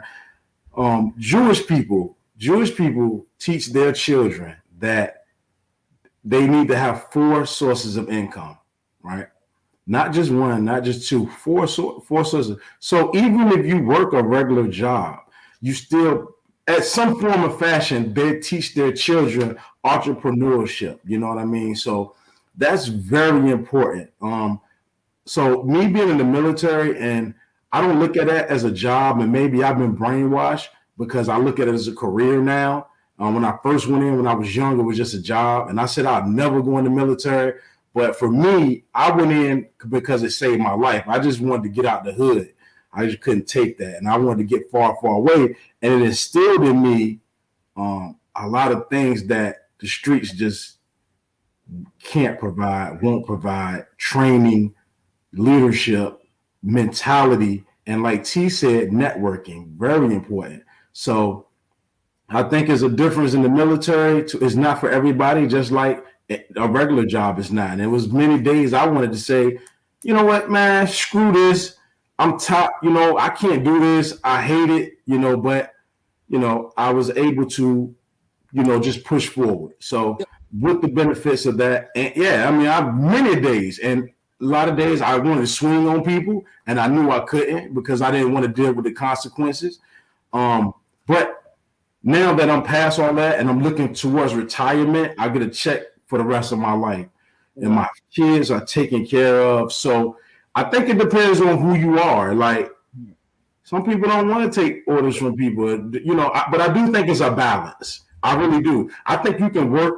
You just got to find something that fits for you, or you can be the one that create the 9 to 5 for everybody else. But I think the 4 different sources of income is important, because if one fails, you can always lean on another one. So big up to she, because I seen her post her investment, her investments, her stocks, and it went up, right? She was proud of that. Me and she bailing there together. She was proud of that, and what she did was she shared the information to somebody else. She said, "I don't know much, but I can shoot you a link," and that was dope, because people don't want to share information that they got that helped them get to another level. They want to keep that, and they want to keep that blessing to themselves. But shout out to she for allowing herself to be transparent, and also putting a disclaimer on there. I don't know a lot, but what I do know, I'm willing to share, and that's dope. This is the AMC she been. Hold on, she's muted. About the stocks, but when everybody asks me, I tell them what I know. And when I was cracking up, because when Judd had put up, and I'm like, it's going up, and Judd, I can hear him in my head saying, "Hold the line, everybody, hold on." Because like you get your ups and you get your downs, and people be like, "Oh, Dad, you put me on, but now I went down." Listen, this is a long-term investment. That's when right. I put the money in there, and if I shut down the stock, best believe I'm putting it in another stock. I'm not putting it in to like, oh, let me get my money back. No, I'm going for something else. I'm going to figure out what else is moving. And, that's how I'm learning myself. Because I got in contact with this guy that was doing the other joint is the long stop. What's that? The Roblox or something like that. Something crazy. Roblox. Where you follow the lines. That's a big scheme. I mean, if you didn't go to school for it, or you're not getting the training directly from a person that know what they're doing, these people get paid darn near $600 just for signing one person up. You know what I mean? So their game is to get you on. They don't care whether you get money or not. Yeah, you can get money in it, but you got to know what you're doing. You got to know what lines is called. You got to know the stop, the put, and all that. And that's just a little bit much for somebody who can think they can teach you that over a weekend. I think that's a class that you're going to have to sit down for a while and do. But the stocks, I like it on what's the name? You know the stock thing I'm on. I'm drunk as shit, y'all. But it's easy to get on there and pick what you got. Even if you got $10 or $12, this is the stuff that our great grandparents were telling us about when they bought them little bonds and them little things, and now they sitting on a brick. You know what I mean? And you wonder how Grandpa will never go to work. Where he getting the money from? Because Grandpa invested in these times when they was going through pandemics, when they was buying them dollar houses and stuff. So when I did get the stimulus, I said I gave my kids their money. I told them about it. It wasn't for them. I decided to put something in there for them because I didn't have anything else to offer them. So hopefully it'll sit there and gain or have something for them later. It's not really for me. So I don't care to just dip in and take my money out, put it back in my bank account. No, I want them to be able to get something that I wasn't able to get.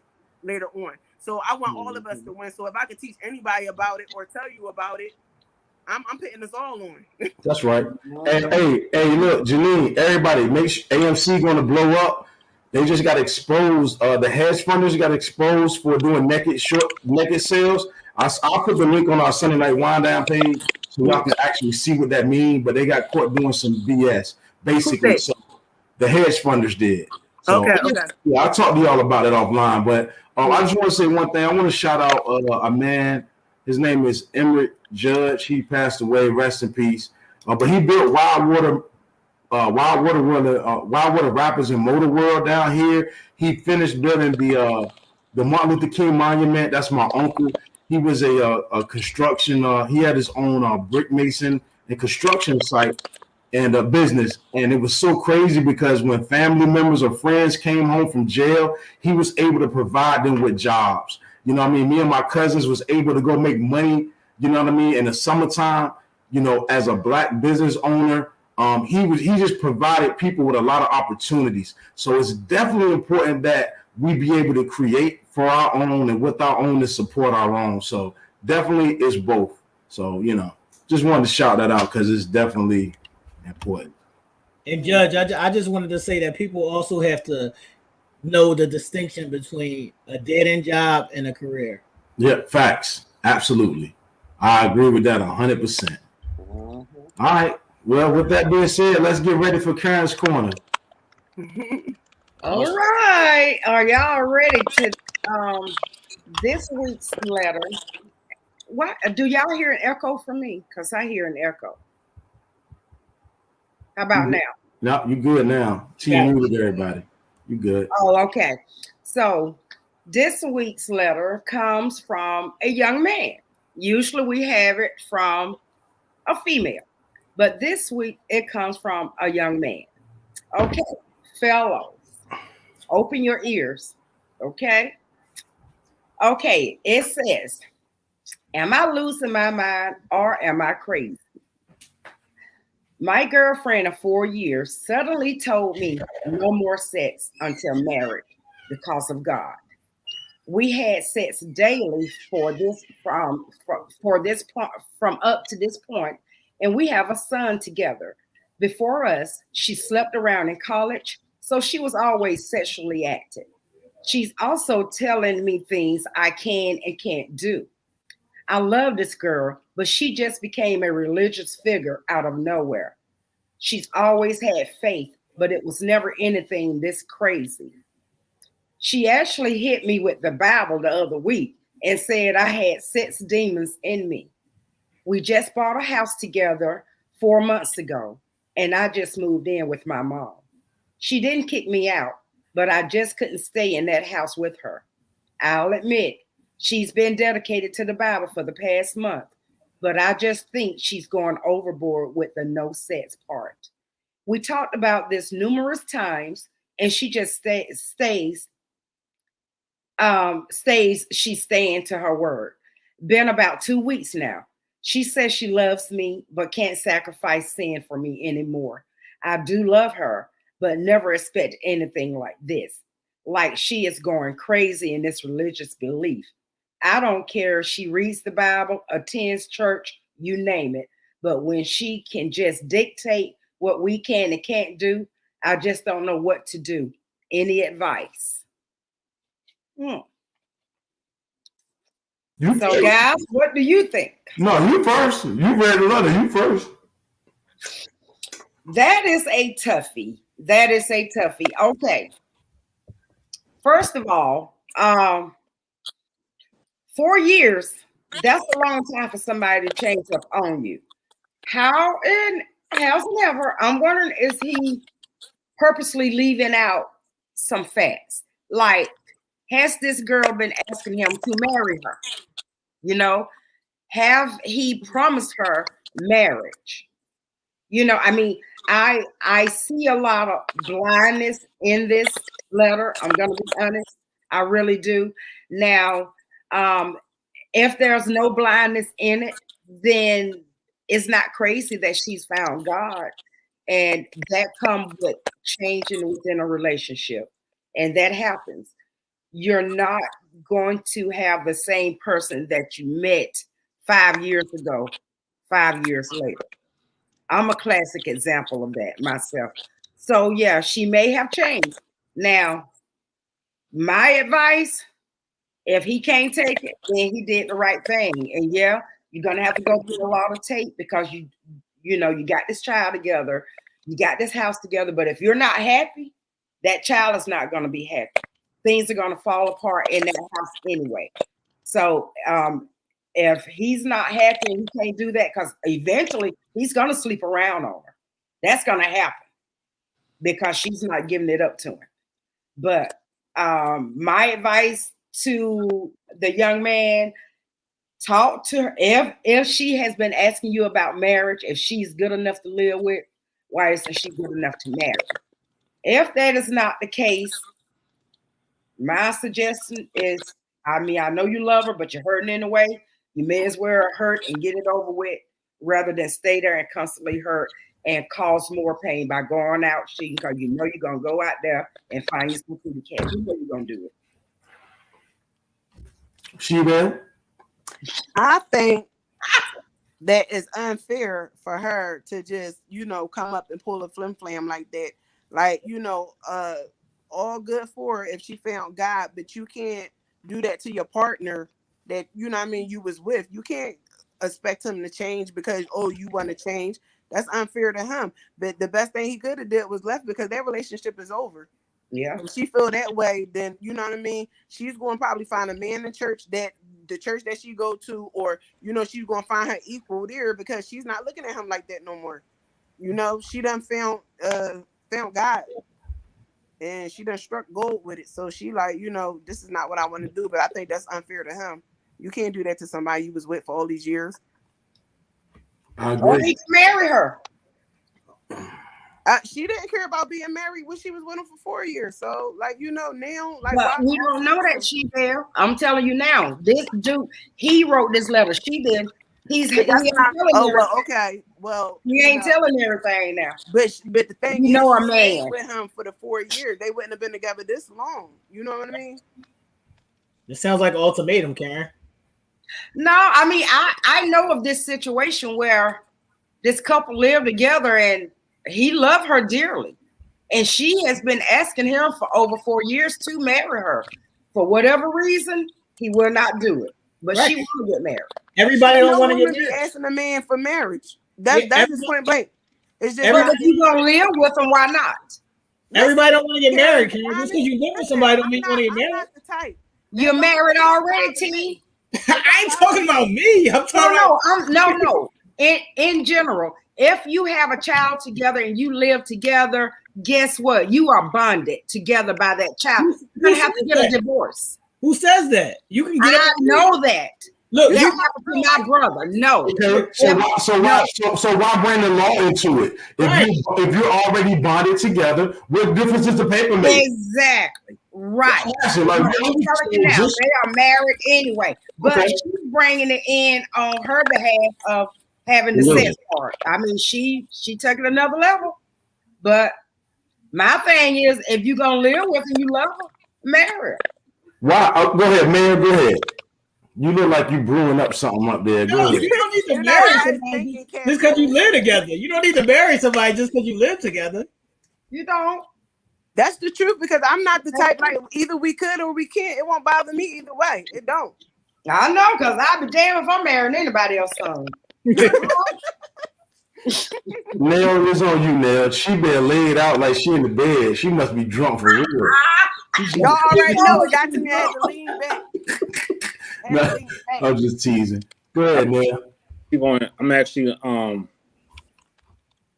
agreeing with Shorty, actually. That's her choice. We all, at some point in life, we all can come up with our own decisions and make our own choices. What's best for us at that point. And nobody can dictate to us and say to us that if we're wrong or not.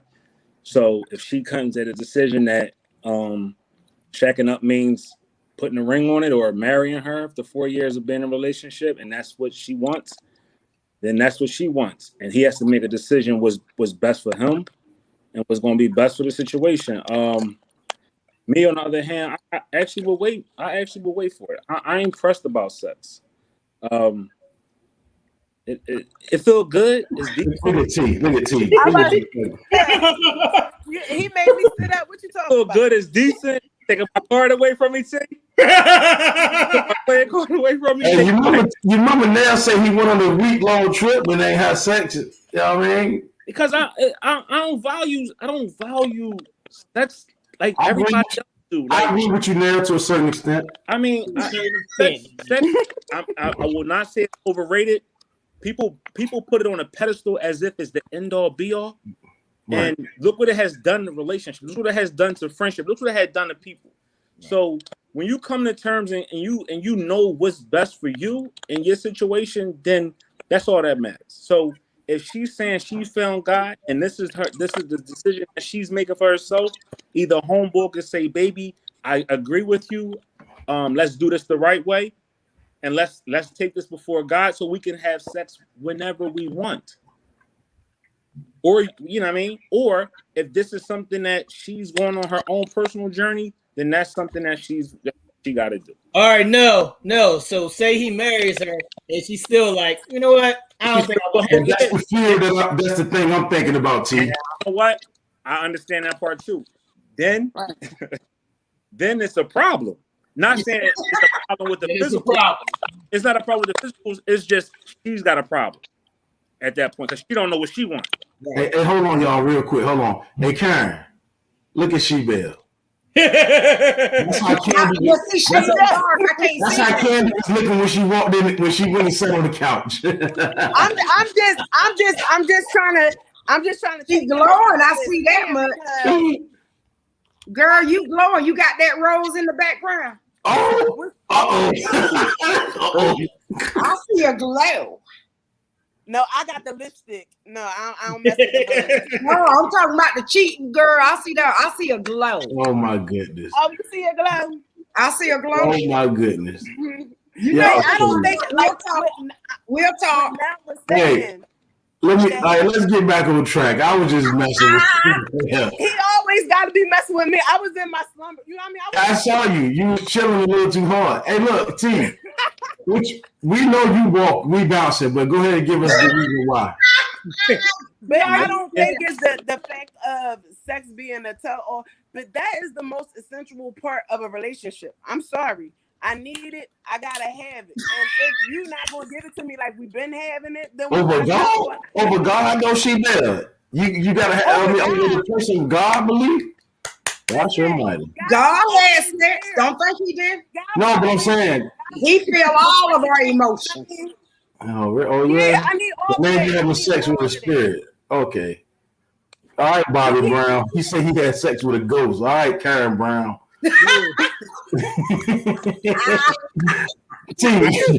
Yo, I need the release and I need that connection. And Right. And not only just the sex, I need the intimacy. I need it all. Or I'm like this. Right. But it's only been 2 weeks. It's only been 2 weeks. All right. Come on, y'all know if y'all in a relationship and y'all used to having sex on a regular, like you have a regular, you know what I mean, a healthy relationship with sex. If you don't get it in a couple of days, you ready to punch somebody. Like, you know, what are you talking Right, about? you got an attitude. You got an attitude. You got an attitude, and you can wait that 2 weeks. Everybody need that release. You gotta Right, have that you need release, that release. whether it's, you know what I mean, through a pleasure in yourself or, you know what I mean, with a partner. You got to have that release. I don't care But what there's nobody other ways. No, there's people that can went years without sex. Hey, Judge, they're crazy. Who in here Wow. without sex? He sounds Wait a damn minute now. Wait a damn minute. I'm taking that shit personal. Wait a minute now, damn it. They need to be Wait a damn minute now. I can't. Well, now I will say now, maybe it will make you a little cray because if y'all saw that clip of me in that movie, hey, it's some aggression there. But I go to the gym. I go to the gym because you do have to release some kind of way. I do agree with that. Right. So, you know, I just find a different way. So let me ask you a question. So if what happens if something happened to her or something happened to him, would y'all still walk? like on the physical, they couldn't have sex no more, you still walking? No, I wouldn't walk, but I got her something on the side. No, I wouldn't walk. No, I would never, ever. I mean, on a personal level, I put up with this for years, and some of the people who's on here know how many years I'm talking about because of medical issues that appear to be there. If I'm loyal, I am loyal, plain and simple.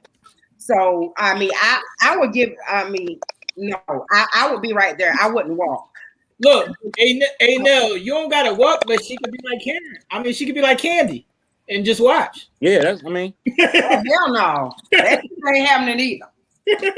So if your toolbox didn't have all the right tools in it for the job, would you allow your man to go to the store and pick one up? Hell no, I just leave the picture. You can go. I'm no use for you. Go. But I would not be in the picture. No, Karen, you still might need his company though. No, hell. No, hell. I want to make this point. Yeah, that's like a friend. I think that nobody's really sympathetic enough for this man, right? All right, let's talk about it. Sympathetic for the man. Let's go, Judge. All right. They was having sex daily, right? He didn't say once, twice, 3 times a week. He said daily. I want to know how old she is. That's what I really want to know. And he's probably a young man because if you have sex daily, it's probably more than one time a day. We didn't been there before. So if you ever smoke weed, smoke cigarettes, drink heavy, anytime somebody cuts something that you do daily off, when that's a part of your everyday routine, that shit is going to hurt. You know what I'm saying? That's going to hurt. This man is really going, and everybody, y'all think this is a joke. This man is really hurting right now. This man really going through it.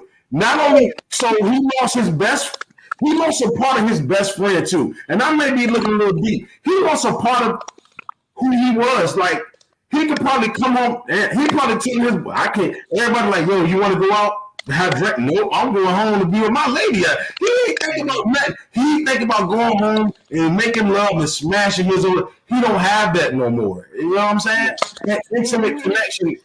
So at this point, where are we at? Like, what do we have? And I do agree with Nell. Like, your spirituality, that's her choice. Same thing we talk about with the shot. Everybody has a choice to make, and it's up to you to accept it or not. I do feel for him. Because it's almost like he got played, you know. So you go along so long to expect something with somebody, and then boom, it just stops all in one day. Yeah, no, really, Sean, really, yes. I need you to sympathize with this man. If you show up your job every day, every single day for a year, and then they say, "Oh, you know what? Nah, we don't need you no more." 4 years. 4 years. Damn, if they had every day for 4 years, he was a And she was getting it away in college on a daily. Look, hey, KD, he can't get no knowledge. Now, I didn't say that. Give him some knowledge. Listen, I'm on his side with this. I don't been in his position.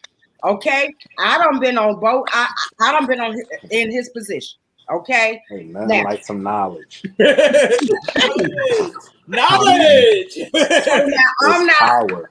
He did the right thing. Now, granted, it took me damn years to kick rocks. Hell, he said he had his mamas now. So you know he done got him some. Just stay there. Because obviously everybody's not a cheater. So maybe he didn't want to cheat. You know what I mean? Maybe he ain't about that life. He was only about her. You know what I'm saying? And that's where he has to. Because he's got his letter, Karen. He got his letter. So if he was cheating, he would have been out cheating instead of writing the letter. Yeah. You know what I mean? So he really cared. Right. Now, funny story, y'all. Let me tell you this really quick. I had a cousin about 30 years ago. He started preaching. They're older, right? About 30 years ago, he said God called him to preach. He's a great preacher. He still preach. His wife, she told him, and she said, God called you. He didn't call me. Oh, shit. He kept doing her. Oh snap! He kept drinking and everything. And, you know, they were older, and he respected that about That's her. right. That's right. He respected that about her. He, you know, she still smoked her cigarette, still drank her drink, still talk her shit because she told him.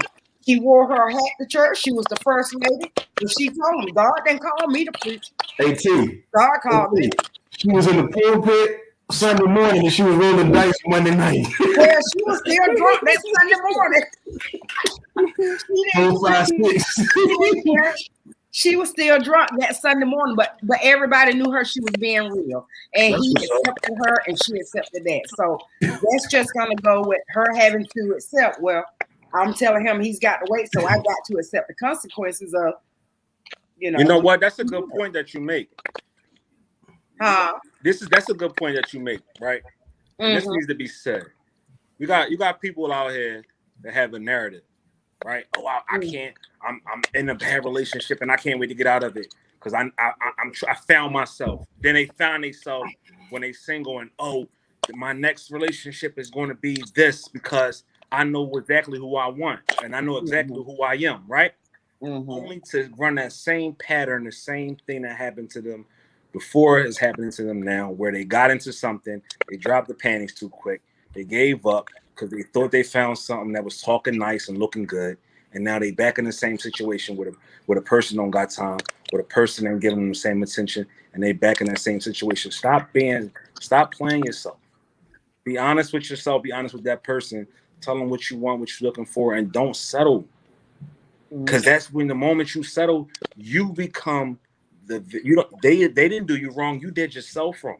Yeah. Right? You're not gonna let nobody come in your house and put their feet up on your chair and on your table, and you just gonna look at them and smile. You gonna be like, get your feet down or get out. Right? If you continue to smile at them while you walking past them, they got their feet on your table, they're gonna do it every time they come in. They're gonna disrespect your house because they don't have no respect for it. But the moment you open your mouth and you start to say something, then it's like, well, you let me do it before. You have no control. Now you have no control. You gain control by being true to yourself from the start. People respect you. They know how to take you. They don't play with you. And then when the moment they try to test you, then when you stand up and you speak on it, now they's like, all right, you know what? My bad. I was out of line. Right? Stop with the same narrative. Like, that's one thing. That's why a lot of people want to hear respect Sheba, because she say exactly what she feel. It ain't sugarcoated. It ain't something said because it sounds good. It is what it is. She living her truth. She slipped. She get up, but she is strong. Every time she got up, she got stronger, and she realized what she want to take and what she not going to take. The loins might still get tapped into every now and then. That's because she allowed it to. That's what she want though. That's my business. So I'm definitely going to take like whatever. Like you allow what you allow, and you can't be mad at the person that you allowed it to do it to you. Right. You can't stop playing. Stop having this. I'm mad at them and they wasn't shit. They ain't mean shit. Nah, they was. It was something. You allowed them to have fun at your expense. I'll tell you because I'm telling you. You saying that though, and all truth, you cannot be with somebody that long and then just turn it off like that. You can't just do that to somebody because then you're not thinking about your partner's feelings either. You know, how can you just do that? I mean, you gotta have some kind of compromise. And stop telling your new boo what you and your old boo went through, because you know why? They play on that. Anybody is going to play on that, right? I don't care about the comments. Like somebody say, yo, do you care about past relationship? I don't care about what relationship you was in before me. They not me. Right. They not Diddy. They not no. They not Darnell. They them. Hey, listen, hey, you might have been doing a damn R&B. They're not me, baby. I'm so passionate about that. You know why? I'm so passionate about that. Like my conversation is not based. I don't want to converse about what you and somebody else did, because at the end of the day, that's that chapter in your life that you chose to turn over, right? Because now you're rocking with the best. So now that you got me, let's talk about something different. I don't care about why you didn't make it in that relationship. I don't care why this person did this to you, because I'm trying to do something different with you. Now, what people do is they use your past against you. Now they start to throw it up in your face. Now they start to try to be. Now they want to belittle the other person and say, "Yo, he ain't do this, so I'm gonna do this." And now you feel us. Now you, oh shit, he talking different than the other guy. Now you infiltrated. He all in your panties. Got your box all nice and tender and wet. And now you all in love. Fuck out of here. My goodness. You hey, tricked. look, he said the box tender. Hey, look, y'all. So it's 10:20. That's a new one. That's a new one. Hey, look, 10:20. So, give your final thoughts on this. Are you staying? Are you leaving? What you gonna do? KD is on you. Well, like I say, I say give it a chance. If you love her, then put a ring on it. If that is the issue. If that is not the issue, and you know, she has a different mindset, then they're on different paths anyway. So she needs to go on the path that she's found. He has to go on the path that he want to go on to because he chose not to wait in that path with her. I mean, to each his own. So, I mean, being at a more mature level now, and I will say it is not an age thing. It's a mature level thing of the bullshit, what you go through, of the experience that you go through. Because like Neil said, you can't go, number one, don't take shit that you're not going to continuously put up with. Show your real self. If they can accept the real you, then it's good to go. Because if you don't go in showing who you are, well, then you got to try to hide and tiptoe who you are. That's not living. That's not living at all. So when you find somebody who take the real you, well, then, you know, and they show the real them, then you're going to have somebody. Because I told my best, I said, hell, I don't resort to fact. It's just going to be me and my damn dog. I mean, I'm not going to, they going to see the real me. And a lot of people say that I come off harsh, and I don't be trying to come off harsh. It's just who I am. I'm just presenting the real me, you know, and they got to have balls. That's all I say. Oh, shit. T, it's on you, T. T, we already know you leaving. I just want to know what manner are you leaving in? Are you packing your stuff? Are you kicking her out? Are you blocking her from social media? Are you blocking her from calling you and texting you? Are you just gonna pick up and tell her you're going to get a pack of smokes or what? And you don't even smoke? How are you doing this? I just want to know what manner you're leaving in. All right, I'm gonna break it down casually, right? Look, I'm gonna break it down casually, right? I'm gonna slowly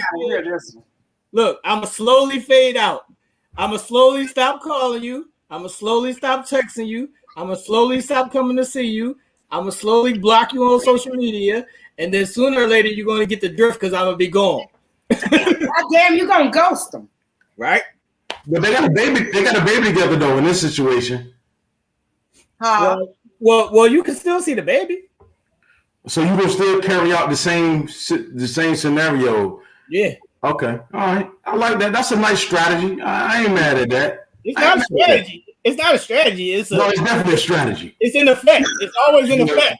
It's always in effect. It's not a strategy. If you want a strategy, you just would have picked up and bounced. You got a whole play-by-play.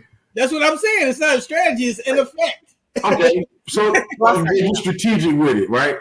I'm gonna stop calling. I'm gonna go over there on Tuesdays and Thursdays, but I get paid on Saturdays, so she ain't gonna see. You won't ask me for $40. All right, she better. Is on. What you think? Unmute, T. This relationship is dead. That's it.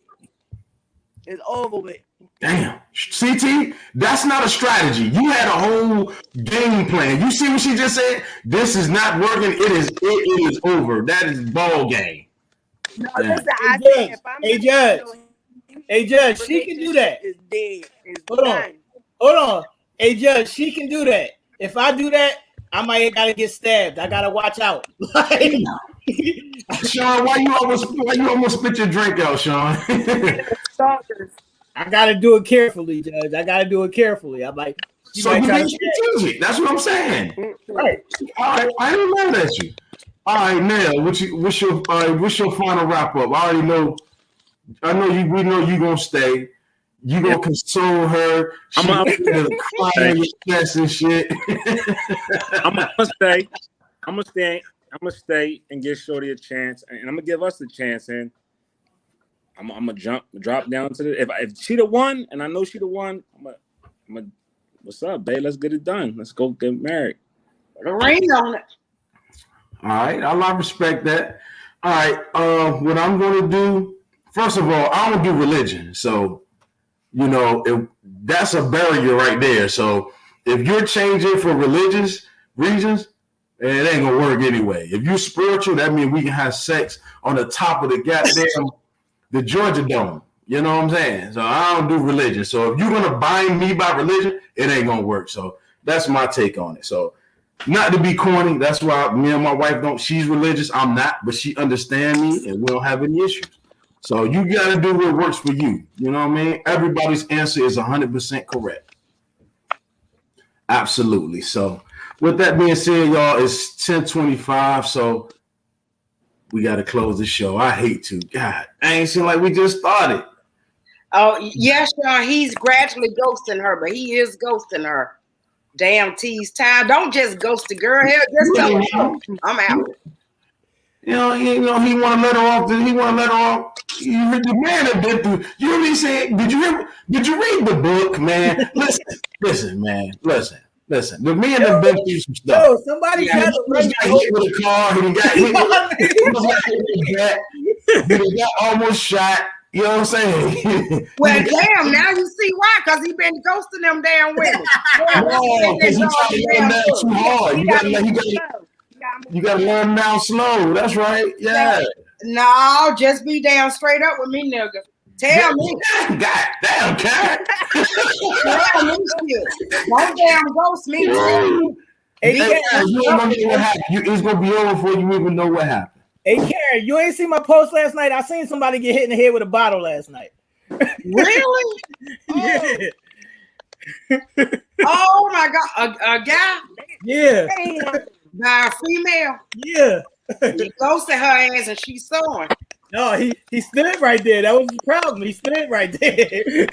He said something to her, but he stood right there. That was his problem. Oh, he didn't believe she'd do it. Yo, wait, they say that protect your body and all. Right.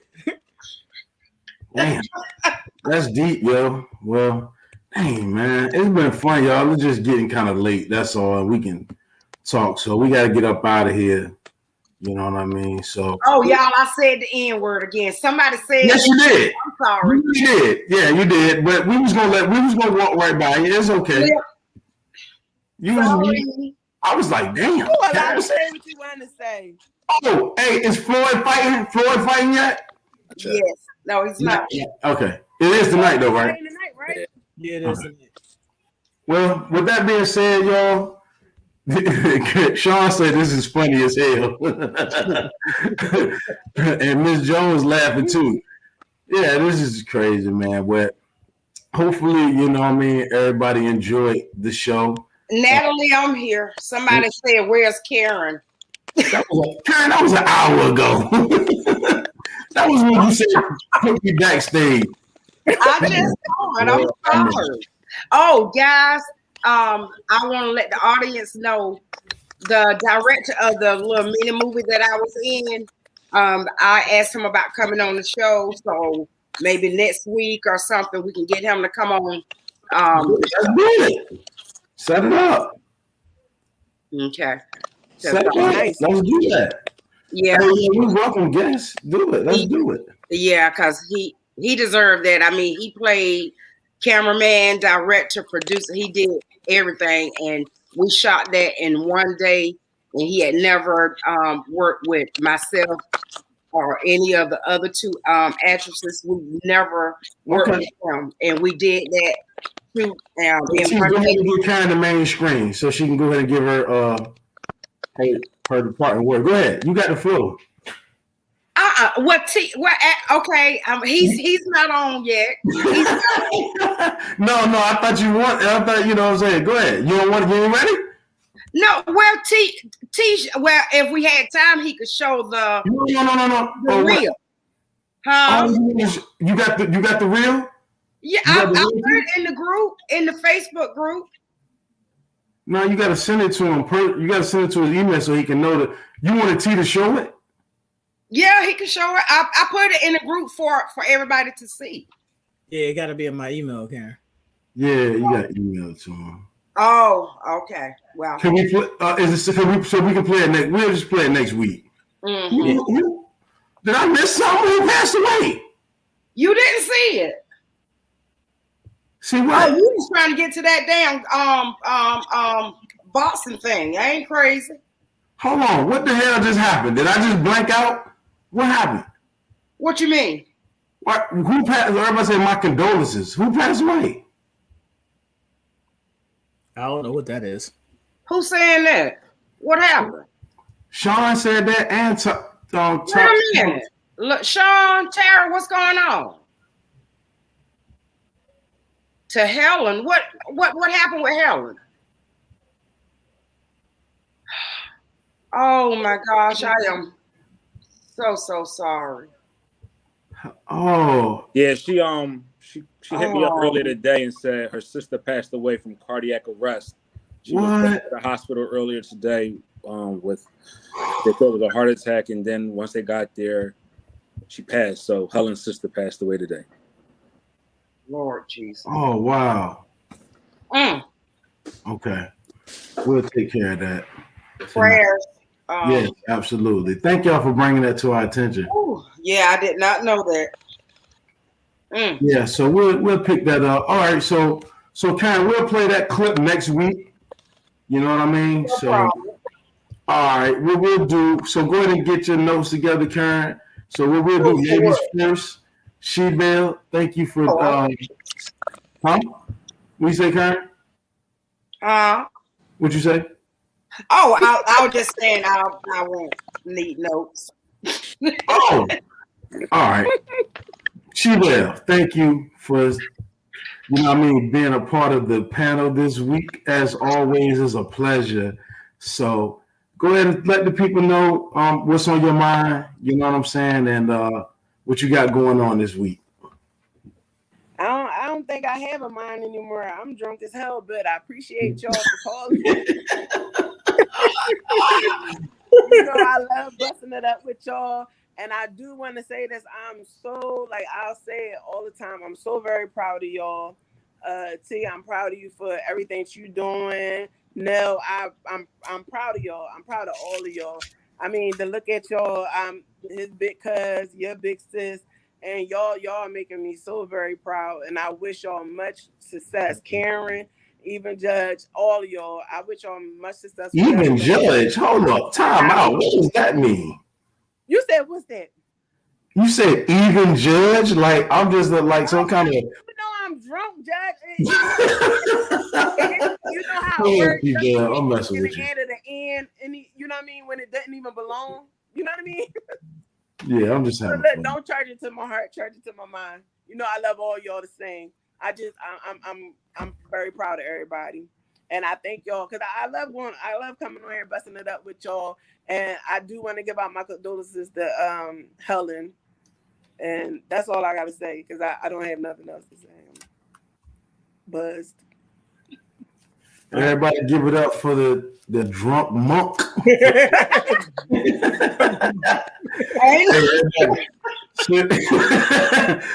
everybody, give it up for She-Belle. I didn't know y'all could see me. I'm sorry. Give it up for the first cousin of the Sunday Night Wind Down, She-Belle. Always keeps it real, always keeps it thorough. And, we can relate to that. You know what I mean? Because I can tell we all real. You know what I mean? And that's what we love. You know what I'm saying? So without further ado, we want to give it up to the mayor. You already know what it is. Thank you everybody for always accepting me and embracing me here. Again, my deepest and sincerest condolences to Helen Weaver and her family as they go through their grieving process. Also, on a much lighter note, I want to give a big special shout out to T and his daughter. She just graduated from high school, which is an amazing. Yeah. I'm seeing her in her mama's belly when she was not even here yet to now. Right. Wearing a cap and gown, celebrating, her leveling up. So, I mean, that just lets you know that you're getting old. And not only are we getting old, but we're doing it the right way because our children are a direct reflection of that. Congratulations to T and his family on that major accomplishment. Also, I had the opportunity to talk to Karen this week and give her flowers. But I like to give people their flowers on the grand stage and not just behind closed doors. Karen, you're an amazing person, and your star is shining bright. Hold on. Wait a minute. Did you say give her a rose? Yeah, I damn sure he said that. I'm like, no. Give her a rose. That was a good one. It's I'm on like, its way. Rose? Give people their roses, plural. In as much as you possibly can. That clip that I watched that several times, and it made me scared for the lady that she was talking to. So that's how you know the person's impact and the person's aura is destined for greatness. You already reached greatness level, but the world is going to start to see what we always see, and that's somebody that's humble and appreciative of their process. And we love you here for Sunday Night Wind Down. To my boy Judge, thank you for always being like a big brother to me, keeping me going, being able to throw ideas at you and just you reaching out at the right times. You know what I mean? Even if I don't call you, you'll hit me up or whatever the case may be. Your presence in my life over this past year, and it's funny, it's because it's only been a year, right? That's it, bro. That's it. We came together during quarantine because of each challenge, and it seemed like we've been here for so long. That's when you know you're dealing with real. That's what friendship and love and loyalty truly, when they coexist together, that's what that love gets. Indeed. Thank you to the Judge family for being the amazing people you are. Appreciate you, brother. Only popping because of his wife, so we gotta get. I'll take that. You're exactly right. Wednesday. Be back here Wednesday. We got something special for you. I know T want to talk about. Proud of my boy. Wednesday is gonna go down, and I can't wait for Wednesday. I'm like, I got my shit ready for Wednesday. But come back here Wednesday and celebrate another milestone for the author, the father, the entrepreneur, the big homie, and that's my boy T. Thank y'all again for having us on here. Everybody in the comments, no matter who you are, be great, be amazing. Go get checked out, and also check on your people. Make sure their mental health is cool as well. Okay. Big facts. So thanks. Right. Hey, everybody, give it up for the mayor. All right. Always well spoken, always carrying himself in a well manner.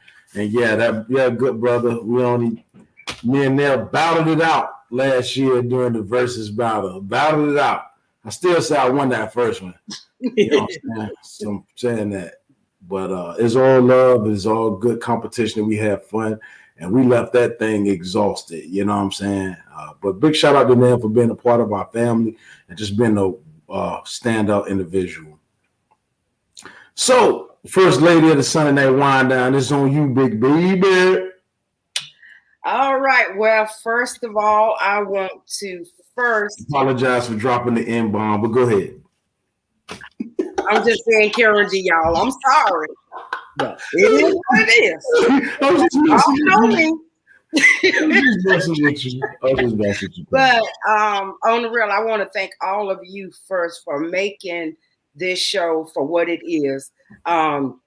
Chief Leon Judge, he had the vision, and he called on T and myself to help water that seed. And then not only did we water that seed, but then we got the sharecroppers to help us with Nell and my girl She-Belle. When I tell you that girl and I, we are peas in a pod. I even called her on the phone just to shoot the jive with her during the week. But we couldn't and wouldn't be where we are without you guys today. Like I said, Chief Leon Judge, he planted the seed. Now, as they you go back to the religious, you know, I am very God-fearing, but I am also very spiritual. And spiritually, the three of us were led here for a reason. Now, God worked through the universe. So think whatever you want to think. But this right here is not something that just happened. This is something that has been planned. And we are growing. And thanks to you all, we are growing together. Miss Weaver, my heart go out to you. I've lost a sister. I seen a picture of her and her sister on a story. I speak with Helen every day by Facebook. As some of you, every day I speak with you by Facebook. Helen is one that I speak with every day by Facebook. I don't remember seeing her on there today. My heart go out to you. And I know that you're probably not here listening, but whenever you do, because it's going to be days when you don't know what to do. God took my only sister. And it doesn't matter if it's an only or whatever. It's a sibling. It's a part of your heart. And it's the same as if you skin or tear a piece of your meat out. It's going to hurt. And you're going to always know it's there. It can even heal. This scar right here, I was in a car wreck, had a hole. It healed, but I'll always know it's there.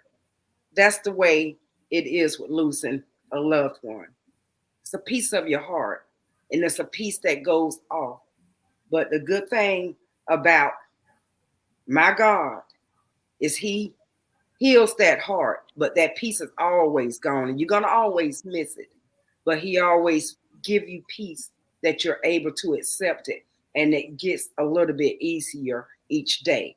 But you will have some days when it's going to be worse. But I always, always, always have to realize they are not gone in spirit. They're only gone in flesh. Much prayers to her. And thank you guys again. And T, congratulations. I'm so proud of you, dude, with this book. I ain't lying. You said you was going to do it. I had no doubt anyway. When I first read that script, what you sent to me, I read the hunger. As Neil can say, you can feel a person's passion when they have that passion. You got that passion. And this is only book number 2. I can tell you now, it's gonna come flying out, y'all, like crazy. So let's get on board, support him. That's his dream. He's gonna keep it going. Congratulations to you, T. Judge, you know, you and Cole and the Judge family, y'all always have my love. I'm always grateful to you because you accepted my son as yours when he entered the Coast Guard, and I will forever be grateful. Always. Much love, definitely. Hold on, before you go, you know what? T I want to let you know this. T put Nail what Nail said about me up, but he didn't put what I said back up. Just want to let you know that, Karen. So I'm saying that. I just want to let you know that, Karen, before you went off the air. That's all. I didn't see it. No, it's too late now. It's too late. I said I won. Yeah. It's too late. Karen, you know what? Don't even worry about it. You know what? Are we talking about Battle of the Sexes, really? No. Yeah, no. We were talking about we were talking about the versus battle, Karen. You know what? Everybody give it up. Everybody throw up the hearts for the wonderful, the awesome, not having the greatest memory, Karen D. Neal. We were just talking about this like not even 2 minutes ago. We got that quick. I don't listen to it. I'm sorry. No, it's all good. Real quick before you go, Karen, that was a beautiful closing statement. What do you have going on this week? Are you traveling? Are you reading a new script? What do you have going on personally? Actually, as of right now, I don't have anything booked, and that can change at the blink of an eye. You missed the affirmation when I mentioned about sometimes you got to stop and take care of yourself. Right. My body has been going hard, not just physically, but mentally as well. So I started back in Great Family Praise 4 today while I'm because I've got to finish that book. And I will say I cannot even lie. Right now it's hard because I do have different people coming after me about different parts. I'm praying that it bites, but while I got this little downtime right now, I'm trying to rest. My body is resting, but mentally it's not going to happen because I'm still thinking of different things that has to be done. So resting as best I can. Absolutely. That well, we got you. We got you in our prayers and in our meditation. Thank you. So, all right, Sue. We love you. Hope you have a great week. I'll be talking to you probably later on tonight or tomorrow. All right. And everybody threw them hearts up for you already. So. And Nair gave me the rose. Okay, Nair, damn, you give me that many roses. Hey, good gracious, that's amazing. And Lil Joe, I have to. She's Lil Joe on here, but it is my sister-in-law, Michelle. That's where I stay when I go to Atlanta. And here lately, her home has become more my home than this home. Not only because of the shelter, but because of the love. I was just thinking today, it's quite sad, but sometimes I find myself alone. My son is in Florida, and even if he's not, he's got his life. And sometimes I look at Miss, I be like, damn, girl, we ain't got nobody. But I can honestly and truly say with Michelle, Caitlin, Christopher, I have a family. I think that's why I love going to Atlanta now because it's like I'm going home. You know, I just take out my key. I mean, it's like I'm going home. So big ups to my sis, Lil Joe, which is my mom's name, for the love that she give me in so many ways that she have no clue of the love that she put inside of me because of the love that she give me. Absolutely. Big ups. All right, Soup, we love you. And great job as usual. You guys, I gotta go eat. I haven't eaten today. Yeah, y'all, I've been bad on that. I forget to eat.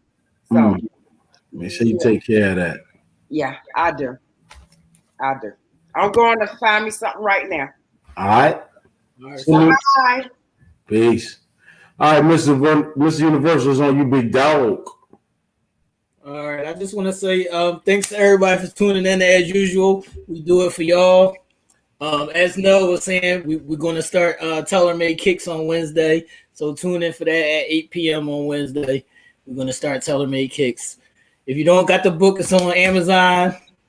Shout out to my co-hosts, special guests, everybody. We're going to keep it pushing for y'all. It's on you, Judge. Yeah, man. Hey, great show, everybody. And, great job, T and Karen, and holding it down. Very busy, man. I'm very busy, and it's just about to get busier now that the world is opening up. But at the end of the day, we still going to keep the show moving.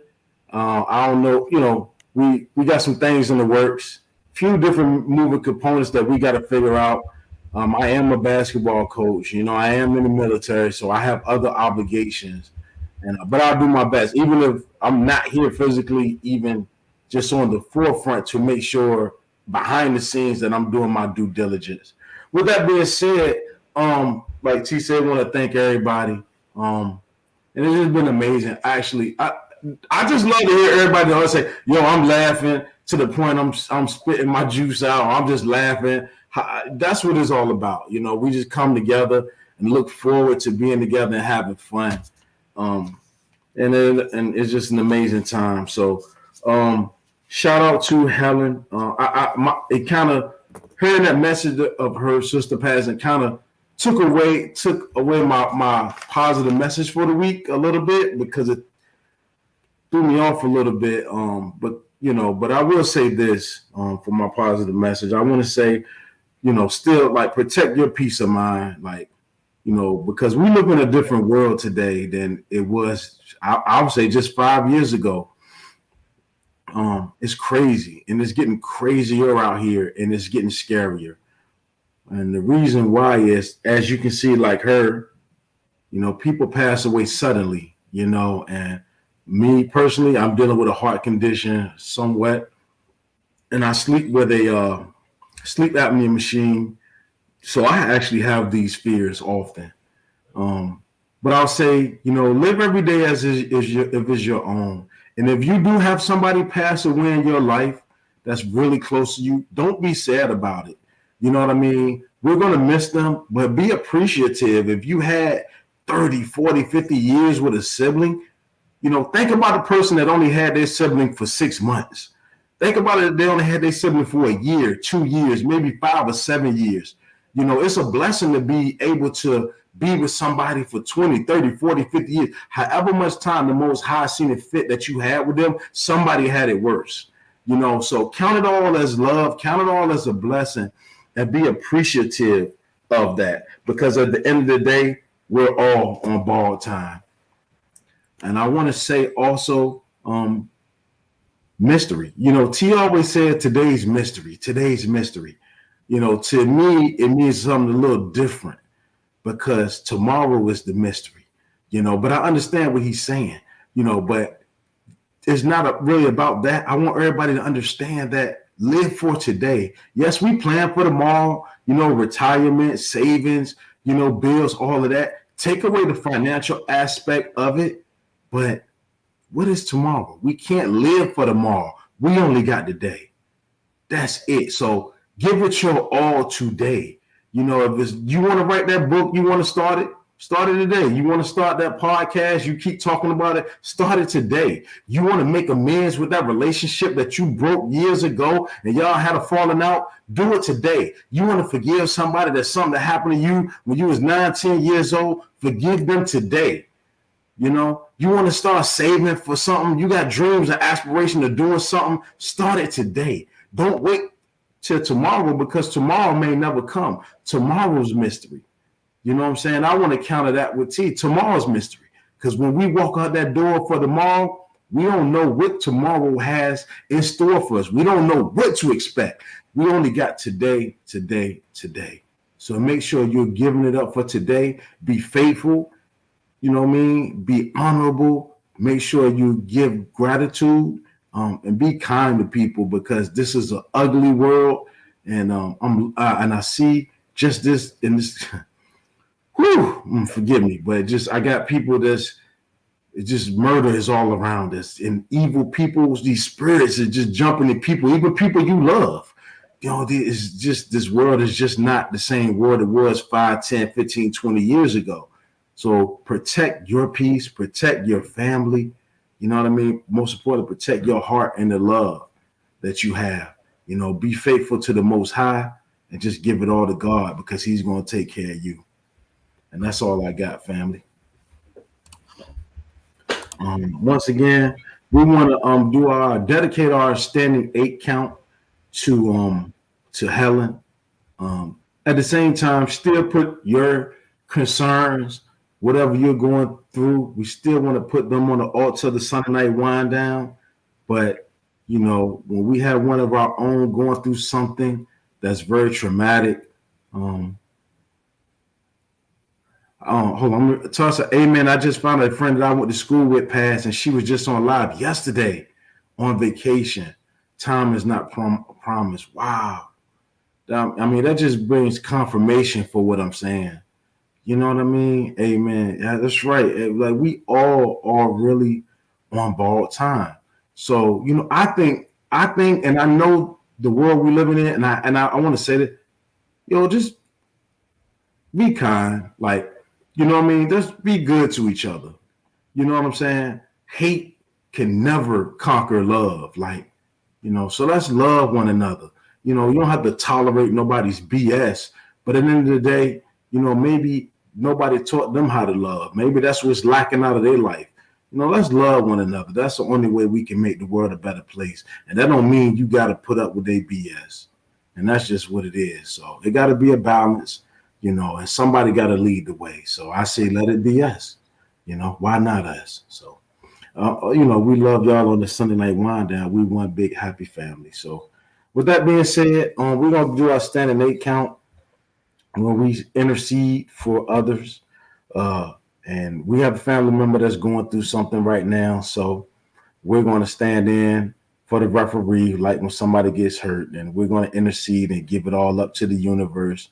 And we're going to put this positive energy in the universe that may her heart and her family soul and spirits be healed, and they can feel the love and joy that we're going to gather together as a union of the Sunday Night Wind Down family and give Miss Helen Weaver and her family this. So it's on you, Mr. Universal. Whenever you want to start the count, we'll all join together in union and we'll give this love up. All right, let's go.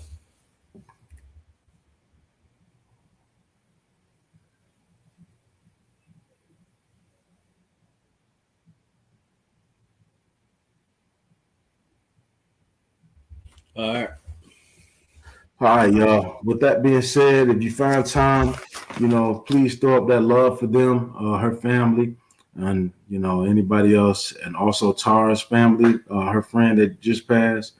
You know what I mean? So we're gonna do that for one another. Wish we can go out on the song, but we can't. What we will do is say tune in Wednesday to the podcast. Tailor-made kicks. Tailor-made kicks, and you know what I mean. Get your Sunday Night Wind Down shirt. You know what I'm saying? Got the new one drawn out. You know what I mean? My son said that joint fire. You know what I'm saying? So, but with that being said, we love y'all. Hope everybody have a great week. You know what I mean? Be safe and be kind to one another. Peace.